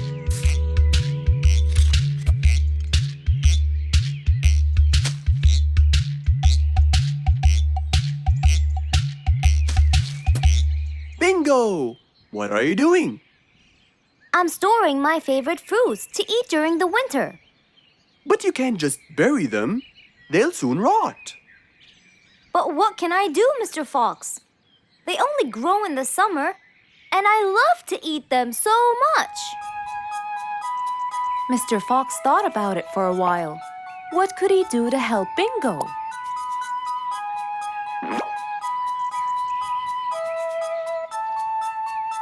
Don't worry, Bingo. I think I have an idea. Really? What is it? You'll have to wait and see. I'll just run to my workshop, and I'll be back before you know it. Okay. Mr. Fox went back to his workshop and gave it some thought.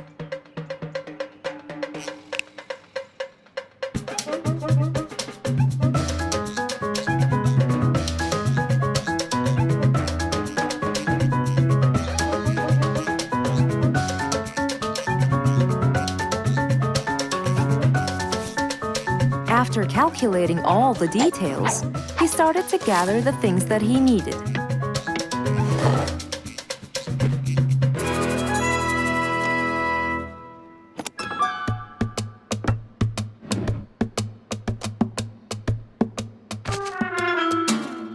Then he took his toolbox and his car keys, and of course, the glass plates. He put them all in his car and was on his way.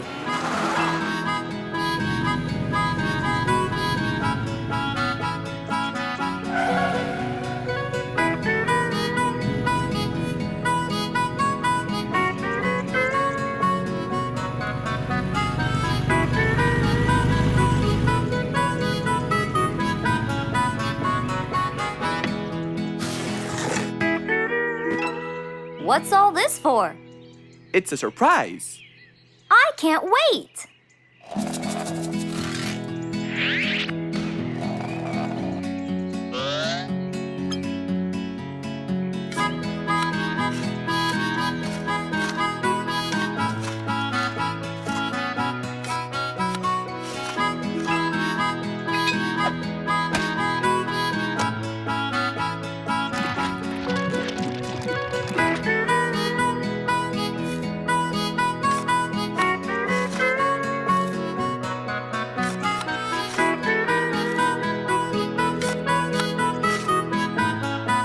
Mr. Fox was almost done, and Bingo was watching him, looking slightly puzzled.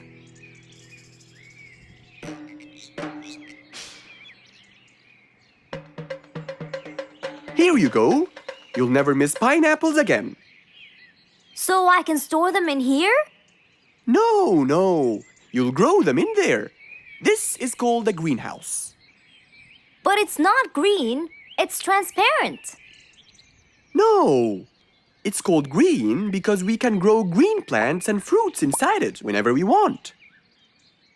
Oh, so now I can have pineapples whenever I want? Yup. Anytime you want. Awesome! Thank you, Mr. Fox. Glad I could help. Here, This is for you, Mr. Fox. It's the best one I've got. Oh, that's very nice of you, Bingo. I love pineapples. Now you and I can eat them anytime we want. After helping out his friend, Mr. Fox went back to enjoy the rest of his day.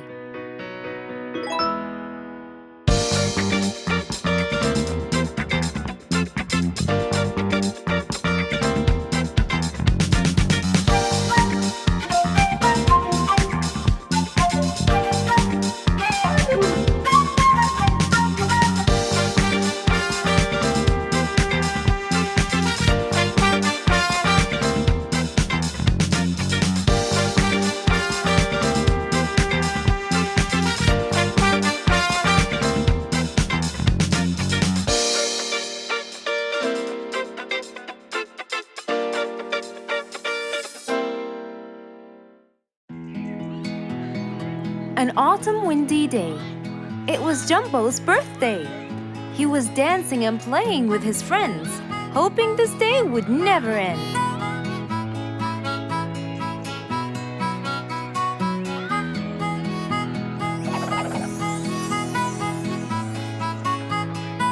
Everyone ran to hide all the same, but Jumbo slipped and fell.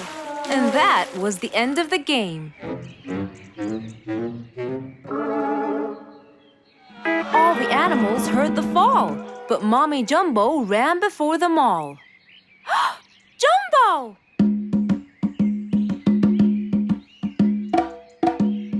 Oh, Jumbo. Combo, you have to take him to Mr. Fox immediately. So, without further delay, off to Mr. Fox's house they hurried away.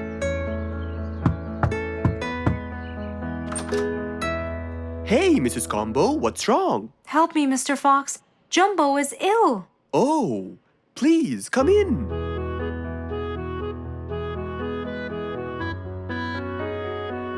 You look cold, Jumbo. I'll get you something hot to drink. Thank you, Mr. Fox.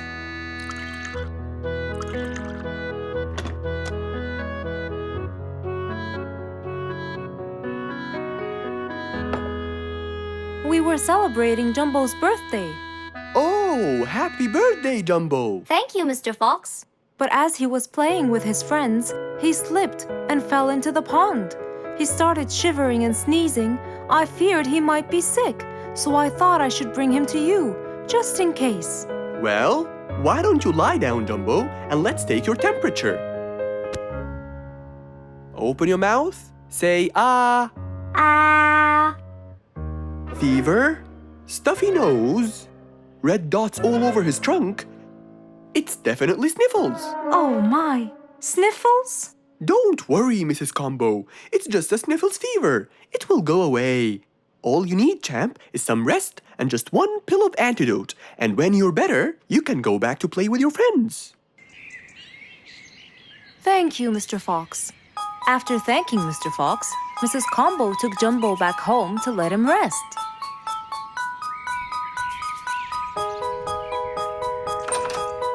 All right, Jumbo. Now all you need to do is follow Mr. Fox's advice and keep Mr. Thermometer under my tongue? To find out if I'm all better so I can go outside and play with my friends? But first, you gotta Keep my thermometer in my mouth? Right, son. You can count on me. Now, you'll stay put and oh, sorry. Call me when it beeps.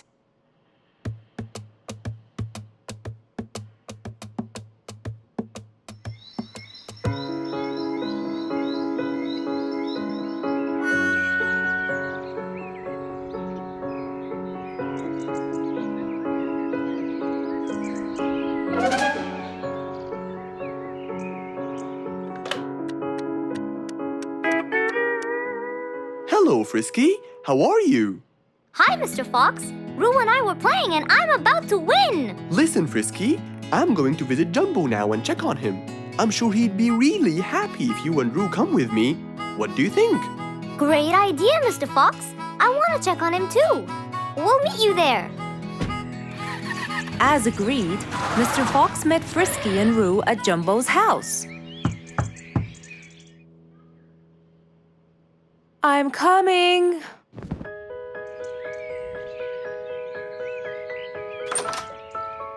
Hello, Mrs. Combo. We came to check on Jumbo. I hope he's feeling better now. Why, yes, Mr. Fox. Come in, everyone. Hey, Jumbo! I came to check on you. And I brought your friends along too. Are you feeling better now? Hi, Mr. Fox. Hi, guys. Hey, Jumbo. How are you feeling? Well, I feel better, but... Well, we need to take your temperature one more time, Jumbo. Is it time? It's time, all right? What does it say? Well, let's see. Your temperature is, oh. Your temperature is just fine and dandy, Jumbo. You're not sick anymore. You are A-OK. Yes! Now we can go outside and play. But first, I need to tell Mom. Mom? Mom? Where could she be? She's not in the kitchen. Mom! She's not in the living room. I wonder where she is. I'm here, in the bedroom. Mom? Are you okay? I think I might have caught a case of sniffles too. Don't worry, dear. I'll be fine. Now why don't you go out and play hopscotch with your friends? I'll join you when I get better. But Mom, I won't be happy if I go to play and leave you here all by yourself. I'll be only thinking of you. So, what do you think you should do, little Jumbo? I have to sit here and take care of you, Mommy. You always take care of me when I get sick. I'll take care of you and never leave you alone. Oh, I love you more than anything in the whole wide world, Jumbo. Now it's time to take your temperature. Right, Mr. Fox? You're absolutely right, Jumbo. So rather than go out to play, by his mother's side, he decided to stay.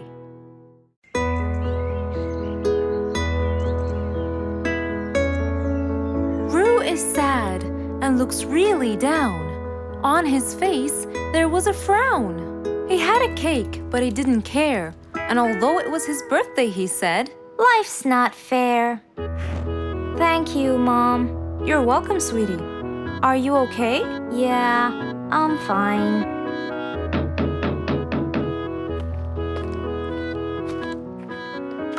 Oh, look who's here. It was Roo's best friends, Poppy and Fluffs. Hey there! Happy birthday! Wow, neat birthday cake. Yeah, just a normal birthday cake, traditional birthday hat, and the same old wishes over and over again. Roo, are you okay?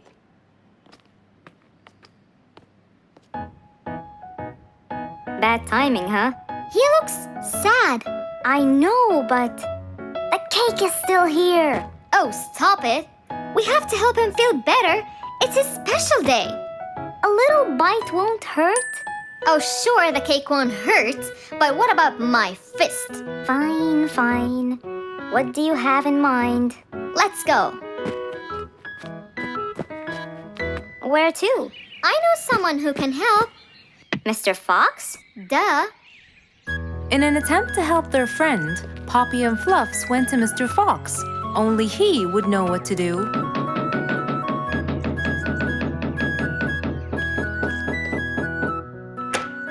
Hey, Carrots. Do you have any lemonade, Mr. Fox? I stopped apologizing for his behavior long ago. You know, Fluffs, he's just Fluffs. It's okay. Come in. Are you sure it's all right? Positive. It's always the right time. It's Roo's birthday, and he's pouting. He's bored with the same birthday routine every year. So we want to make him something different this year. Can you help us? Yeah. Unbelievable. You'd think I'm quite believable if you tasted this lemonade. It's awesome. Any ideas, Mr. Fox? What do you guys say? I help you throw him an extraordinary party with a magic show. A magic show? But who's gonna perform the magic tricks? You guys will. I'll teach you. This is the best idea ever. I agree. We'll also bake him a cake. But he says cakes are boring. I can assure you, this one he will like. Sounds like the perfect plan. All right, first, let's bake the cake. It wasn't a very easy task, but all three of them worked hard to make this the best day ever.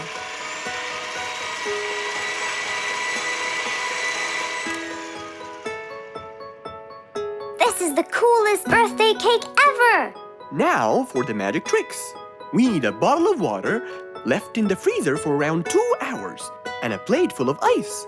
We'll also need some food coloring and soda. I'll get the color blue. I'll get the green and the yellow. And I think I'll get the red. We are all set now, I think. Not yet. What else do we need? Invisible ink. Huh? Fluffs and I will pour it over everything, including ourselves. And you, Pops, will give Roo this magic glitter. When he sprinkles it, everything will become visible. Cool. Let's go.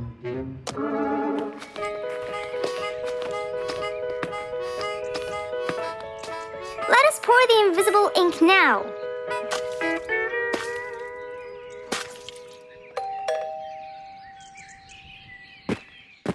Hey, Roo! Hey, What are you doing? just sitting here, bored. Well, not for long. Yeah, right. Well, think again. Happy birthday. What's this? You have to sprinkle it around to find out. Where? First, on the table. Wow! How did you do that? It's a donut cake! Now try sprinkling all around. This is impossible! It's the coolest thing ever! It's not over yet.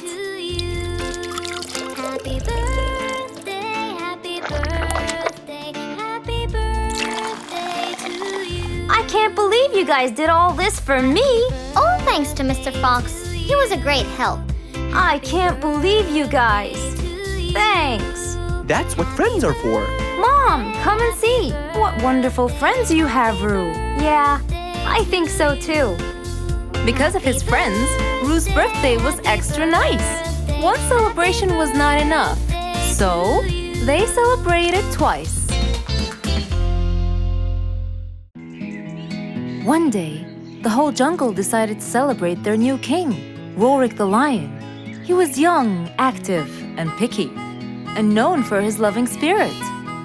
After his coronation, King Rorik moved to his new mansion and started to check it out.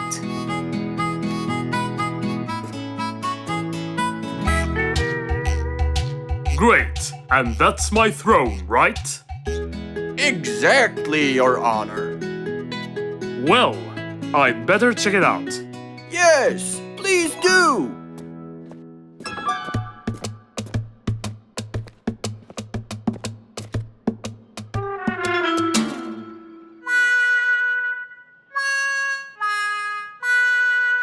Ah, timber!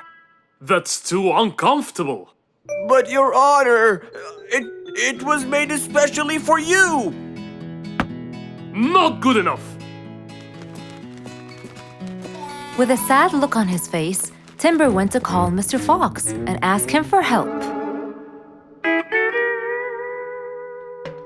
Meanwhile, Mr. Fox had just finished his morning exercises and was heading back home.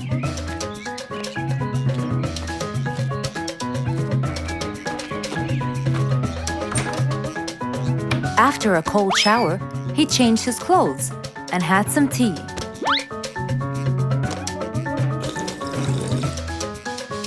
Then, he quickly read about the king's coronation in the newspaper.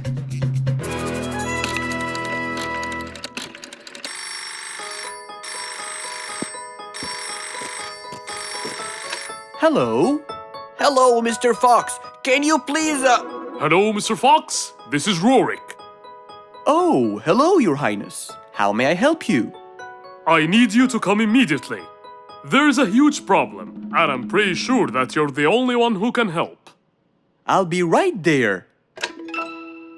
So, Mr. Fox quickly took his keys, hopped into his car, and drove towards the king's manor.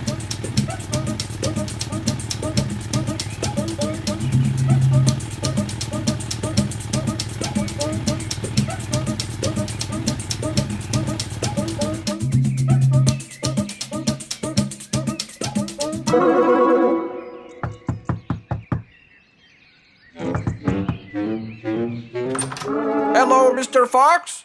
One moment, please. Your Majesty, Mr. Fox has just arrived outside requesting an audience. Of course. Let him in. Come in, Mr. Fox. His Majesty is waiting for you. Good morning, Your Highness. What seems to be the problem? Oh, Mr. Fox. Good, you came quickly. Always at your service.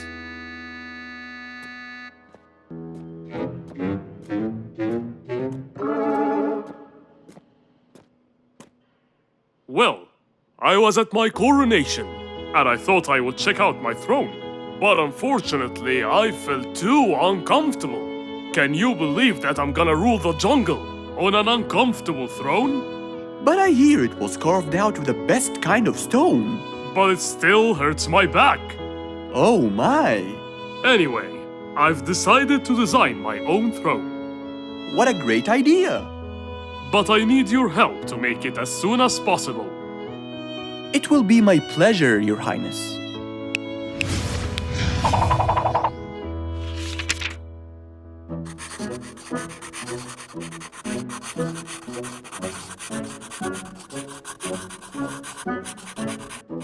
Mr. Fox designed a new throne for the king, but the king didn't seem to like it. I know just the thing for you. Mr. Fox took his tape measure and got to work. He took measurements and made estimations. This wasn't going to be easy, but Mr. Fox was gonna give it a try anyway. He hopped into his car and took off for the jungle store.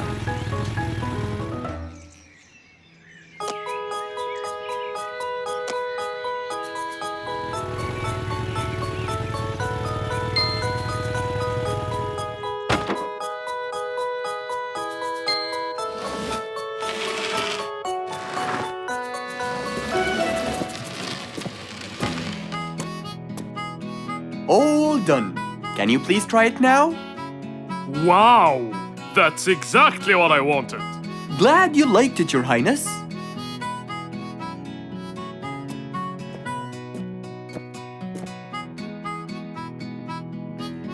And there you have it, the new King of the Jungle.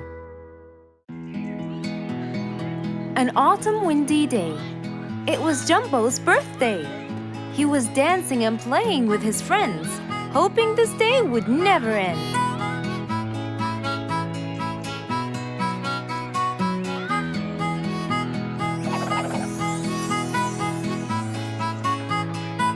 Everyone ran to hide all the same, but Jumbo slipped and fell. And that was the end of the game. All the animals heard the fall, but Mommy Jumbo ran before them all. Jumbo!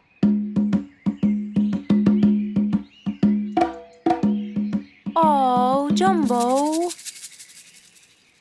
Combo, you have to take him to Mr. Fox immediately. So, without further delay, off to Mr. Fox's house they hurried away.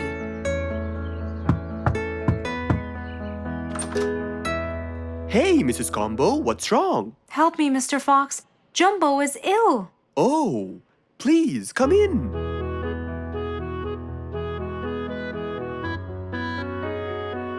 You look cold, Jumbo. I'll get you something hot to drink. Thank you, Mr. Fox.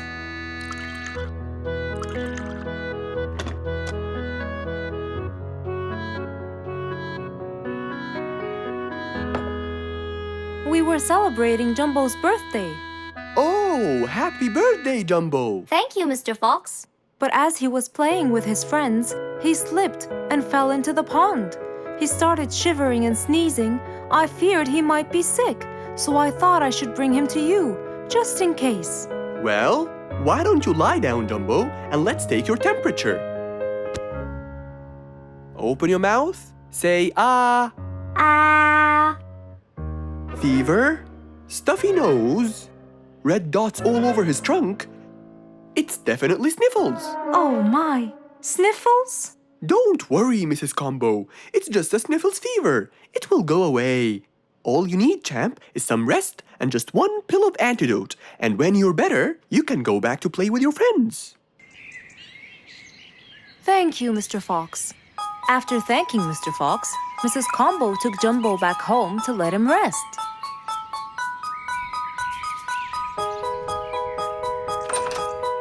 All right, Jumbo. Now all you need to do is follow Mr. Fox's advice and keep Mr. Thermometer under Under my tongue?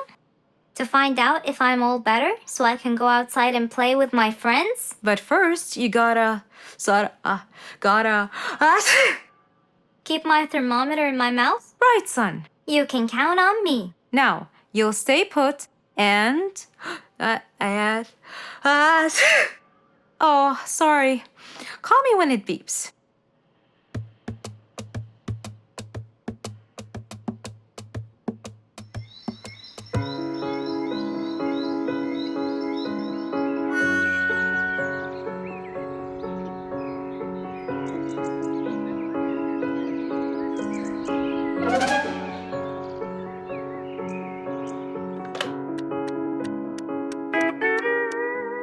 Hello, Frisky. How are you? Hi, Mr. Fox. Roo and I were playing and I'm about to win. Listen, Frisky. I'm going to visit Jumbo now and check on him. I'm sure he'd be really happy if you and Roo come with me. What do you think? Great idea, Mr. Fox. I want to check on him too. We'll meet you there. As agreed, Mr. Fox met Frisky and Roo at Jumbo's house. I'm coming.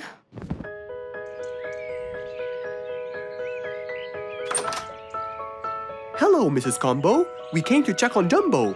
I hope he's feeling better now. Why, yes, Mr. Fox. Come in, everyone. Hey, Jumbo! I came to check on you. And I brought your friends along too. Are you feeling better now? Hi, Mr. Fox. Hi, guys. Hey, Jumbo. How are you feeling? Well, I feel better, but... Well, we need to take your temperature one more time, Jumbo. Is it time? It's time, all right? What does it say? Well, let's see. Your temperature is, oh. Your temperature is just fine and dandy, Jumbo. You're not sick anymore. You are A-OK. Yes! Now we can go outside and play. But first, I need to tell Mom. Mom? Mom? Where could she be? She's not in the kitchen. Mom! She's not in the living room. I wonder where she is. I'm here, in the bedroom. Mom? Are you okay?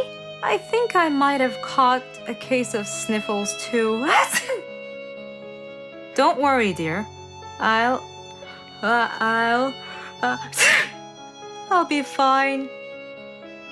Now why don't you go out and play hopscotch with your friends? I'll join you when I get better. But Mom, I won't be happy if I go to play and leave you here all by yourself. I'll be only thinking of you. So, what do you think you should do, little Jumbo? I have to sit here and take care of you, Mommy. You always take care of me when I get sick. I'll take care of you and never leave you alone. Oh, I love you more than anything in the whole wide world, Jumbo. Now it's time to take your temperature.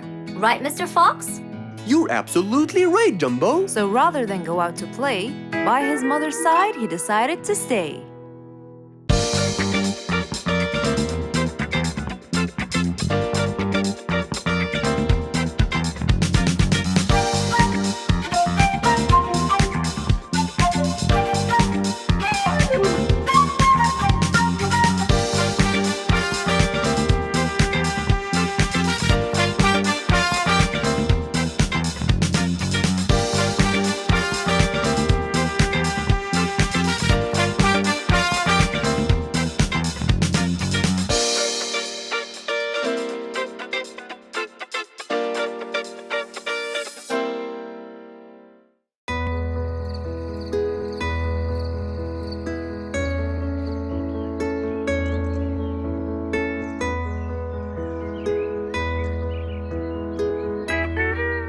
It was a bright, early morning.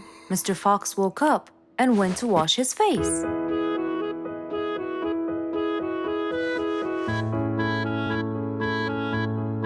Since he was feeling a little hungry, he went to prepare some breakfast. He prepared fruits, some cheese, a fried egg, and some veggies. He looked around for some bread, but couldn't find any. No problem. He'll go to the bakery and buy some.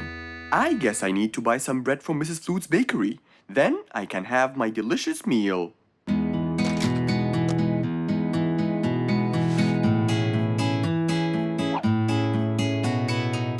I'm very hungry. I'm sure glad the bakery is close by. I won't be needing my car.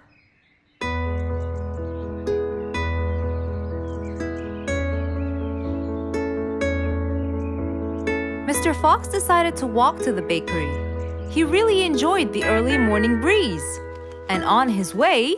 Good morning, Mr. Fox! Oh, Mr. Falcon! How are you? Are you getting enough sleep? Yes! I can sleep most anywhere now, and it's all thanks to you, Mr. Fox! Glad to hear that, my friend. See you around.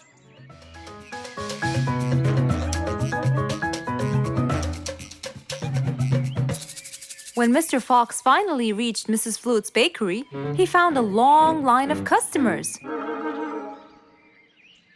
He got in line and patiently waited his turn.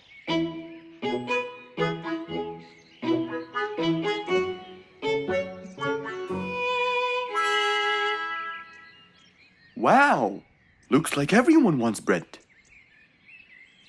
Slowly, the line was moving up, and Mr. Fox got closer and closer till he finally reached the counter, where a very tired Mrs. Flutes was waiting.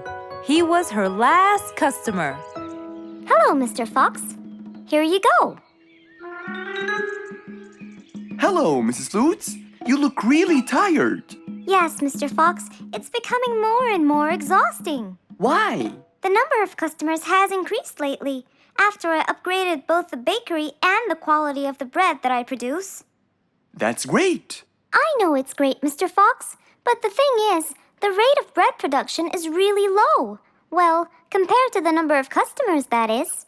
But why is the rate of production low? Well, Mr. Fox, grinding the wheat takes loads of time and effort. Sometimes it takes over a day or so. That's basically why everything else gets delayed. What should we do to solve this problem? Okay, Mrs. Flutes, I will head home now and eat my breakfast and try to think of a solution. And I'd like you to pass by my house tonight. I'm sure I'd figure something out by then. Really, Mr. Fox? I can't wait to hear your solution. I'll come by your house as soon as I get off work. Okay, see you later, Miss Flutes. See you later, Mr. Fox. Mr. Fox went back home to have his breakfast. Miss Flute's bakery is truly the best. I have to solve this problem, or she won't be selling any more delicious bread. With that in mind, Mr. Fox went to his workshop to give it some thought.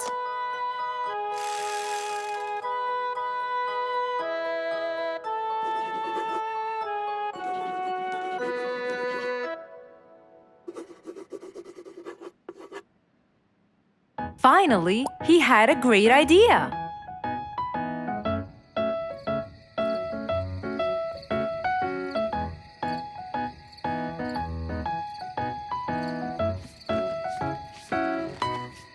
That was a long day.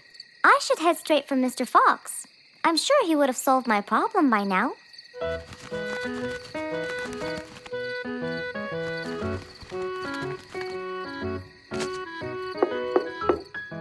That must be Miss Flutes. Hello, Miss Flutes. Come inside. Hello.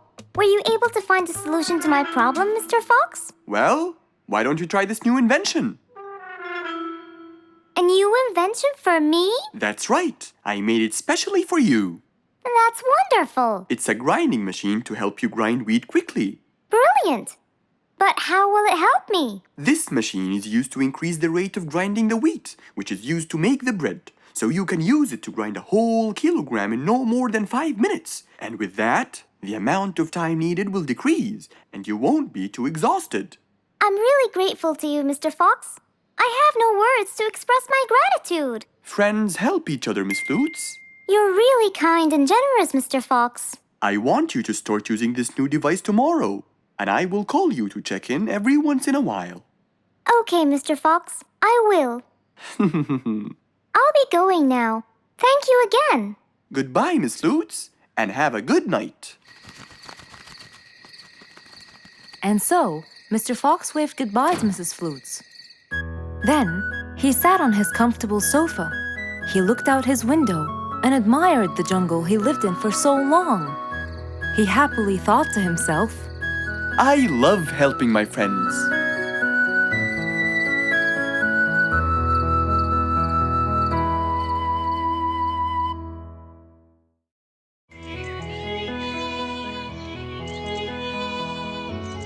it was a very fine day. In the beautiful month of May, Mr. Fox decided to go for a walk.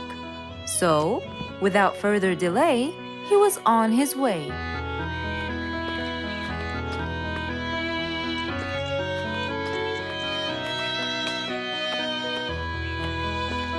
While Mr. Fox was walking, enjoying the sun and the trees, he heard a quarrel at a distance and someone saying, Stop!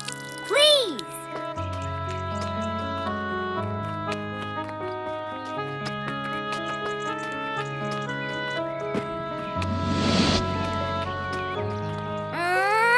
What? Can't a monkey enjoy a spring nap in peace? Nap somewhere else. I don't care. Excuse me? You splash somewhere else. You've got the whole ocean. That's more than enough room. What's going on here? I like it here, and I'm going to stay. You stink! Bingo? Bite me. Bubbles? I gobble you up, but I prefer a healthy diet. What's the matter with you two?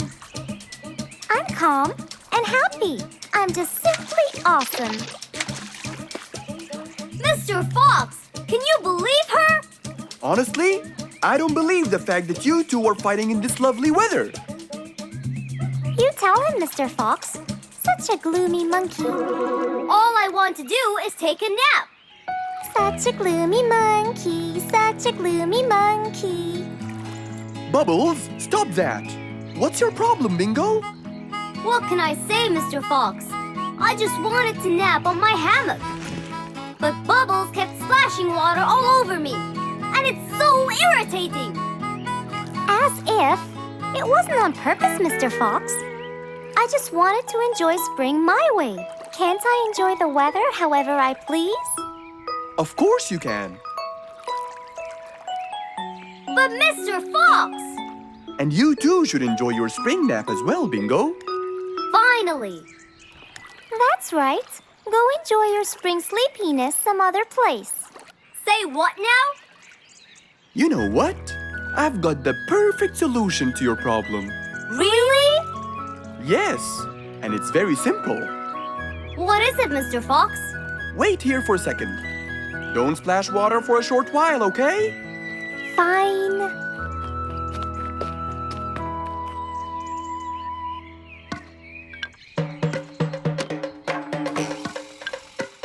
The hammock was very close to the lake.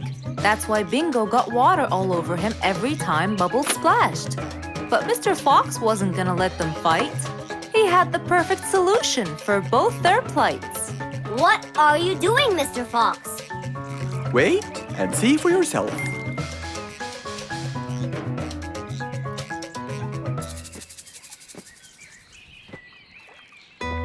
Let's see. First, we'll untie the hammock. 1, 2, 3, 4, 5. Now, we'll go a few more steps up and tie the hammock again. Here's good. There you go. Try it now, Bingo.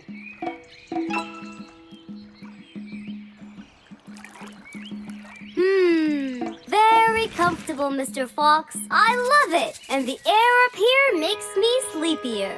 Bubbles, give me your biggest splash. Whoa! Ha ha ha ha ha. Whoops. Sorry, Mr. Fox. Don't worry about it. I feel fresh. Mr. Fox's work was done. First there was trouble, now there was none. For there was indeed no better deed than rushing to help a friend in need.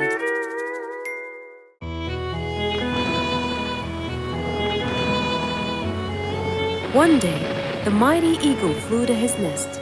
All he wanted to do was rest. He felt bitter, he felt cold. He was really getting old. He knew he needed someplace new. So, off to Mr. Fox he flew.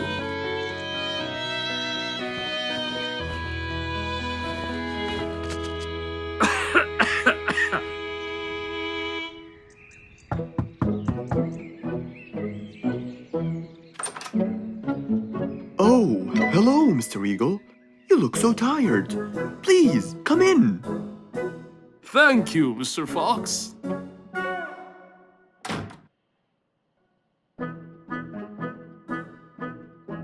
Now tell me, how may I help you? Mr. Fox, I spent years in prosperity and glory, but I'm old now and tired.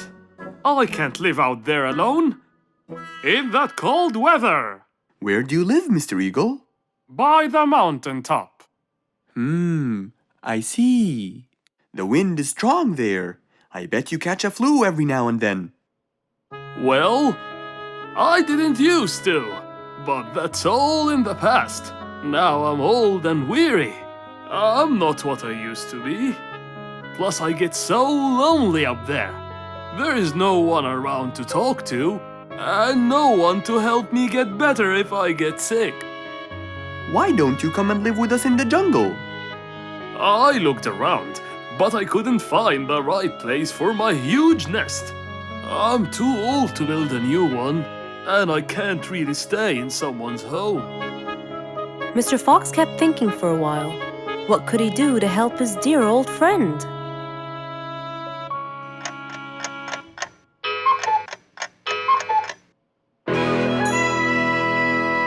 I got it.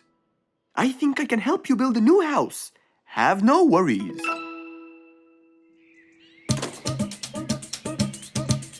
Mr. Fox quickly grabbed his toolbox and hopped into his car. He drove through the jungle while Mr. Eagle flew above him. He stopped in front of a tree that looked both old and firm, right in the middle of the jungle. Lots of animals and birds lived around here. What a beautiful place, Mr. Fox. Wait till you see what I have in mind for you. Mr. Fox started to work. He put a ladder against the tree and counted the steps up. 1, 2, 3, 4, 5, 6, 7, 8, 9, and 10. When he reached the tree branches, he opened his toolbox and took out some wooden plates. Then he started putting them together. All I need now is some nails to make sure everything would be A-OK.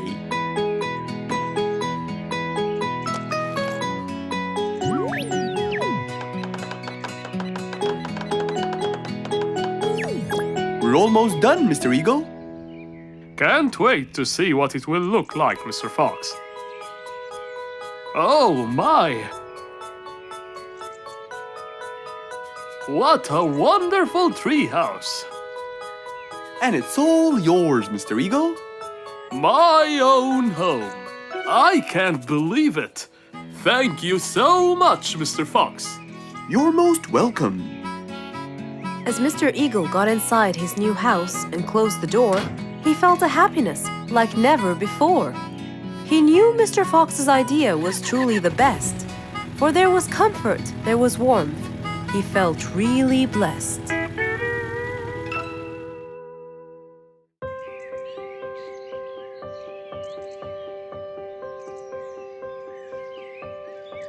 It was a beautiful spring morning. The sun was shining brightly. The sound of the birds woke Mr. Fox up.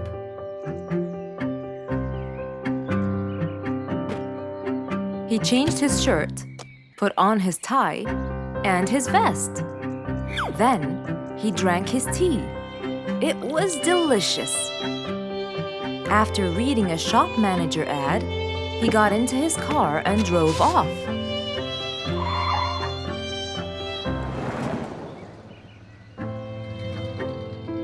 Meanwhile, little Bingo Monkey was riding his bike through the jungle. He was having loads of fun, but suddenly the bike slipped and little Bingo fell off. Are you okay, Bingo? Hang on, I'm coming. Yes, Mr. Fox, but my bike isn't. Oh, it looks like there's a problem with the tire. Don't worry, Bingo. I'm going to help you. Bingo, can you help me count how many nails I need? Of course. Here's 1, 2, 3, 4, 5, 6, 7, 8, 9. I think there are 9, Mr. Fox. Okay, Bingo. Let me count how many I have in my toolbox. 1, 2, 3, 4, 5, 6, 7, 8, 9. I'll get one more just in case he miscounted. So 9 plus 1. We need 10 nails. That's easy.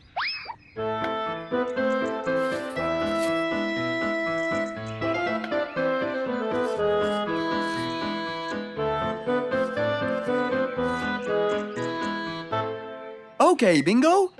It's all done. Thank you so much, Mr. Fox. You've helped me a lot. Come on, give it a go. So once again, little Bingo rode along happily.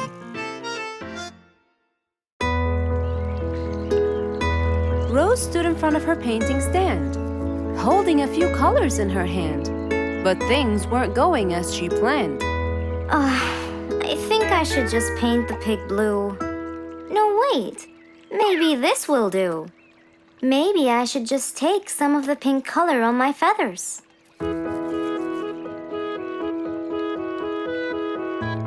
This isn't working. Maybe I should call Mr. Fox.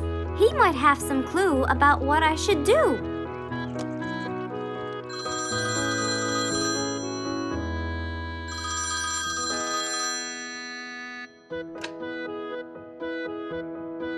Hello. Hello, Mr. Fox. It's me, Rose. Oh, hello, Rose. How are you? I'm fine, Mr. Fox, but I do need your help with something. Do you think you could come and meet me? I'm at my usual painting place. Sure, I'll be right there.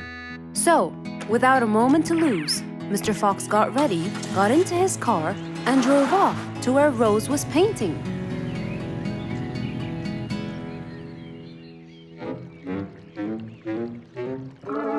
Oh, Mr. Fox, I'm sure glad you're here. I tried everything, but nothing seems to work. What are you trying to do, Rose? I was just trying to get some pink paint, Mr. Fox.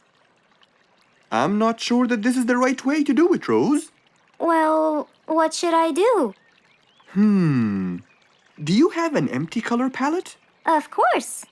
So, what colors do you need? I have red, blue, yellow, black, and white. But I still need pink, green, orange, purple, and brown. Let me see. If we take a bit of red and a bit of white, we can make pink. Oh, it's just like magic.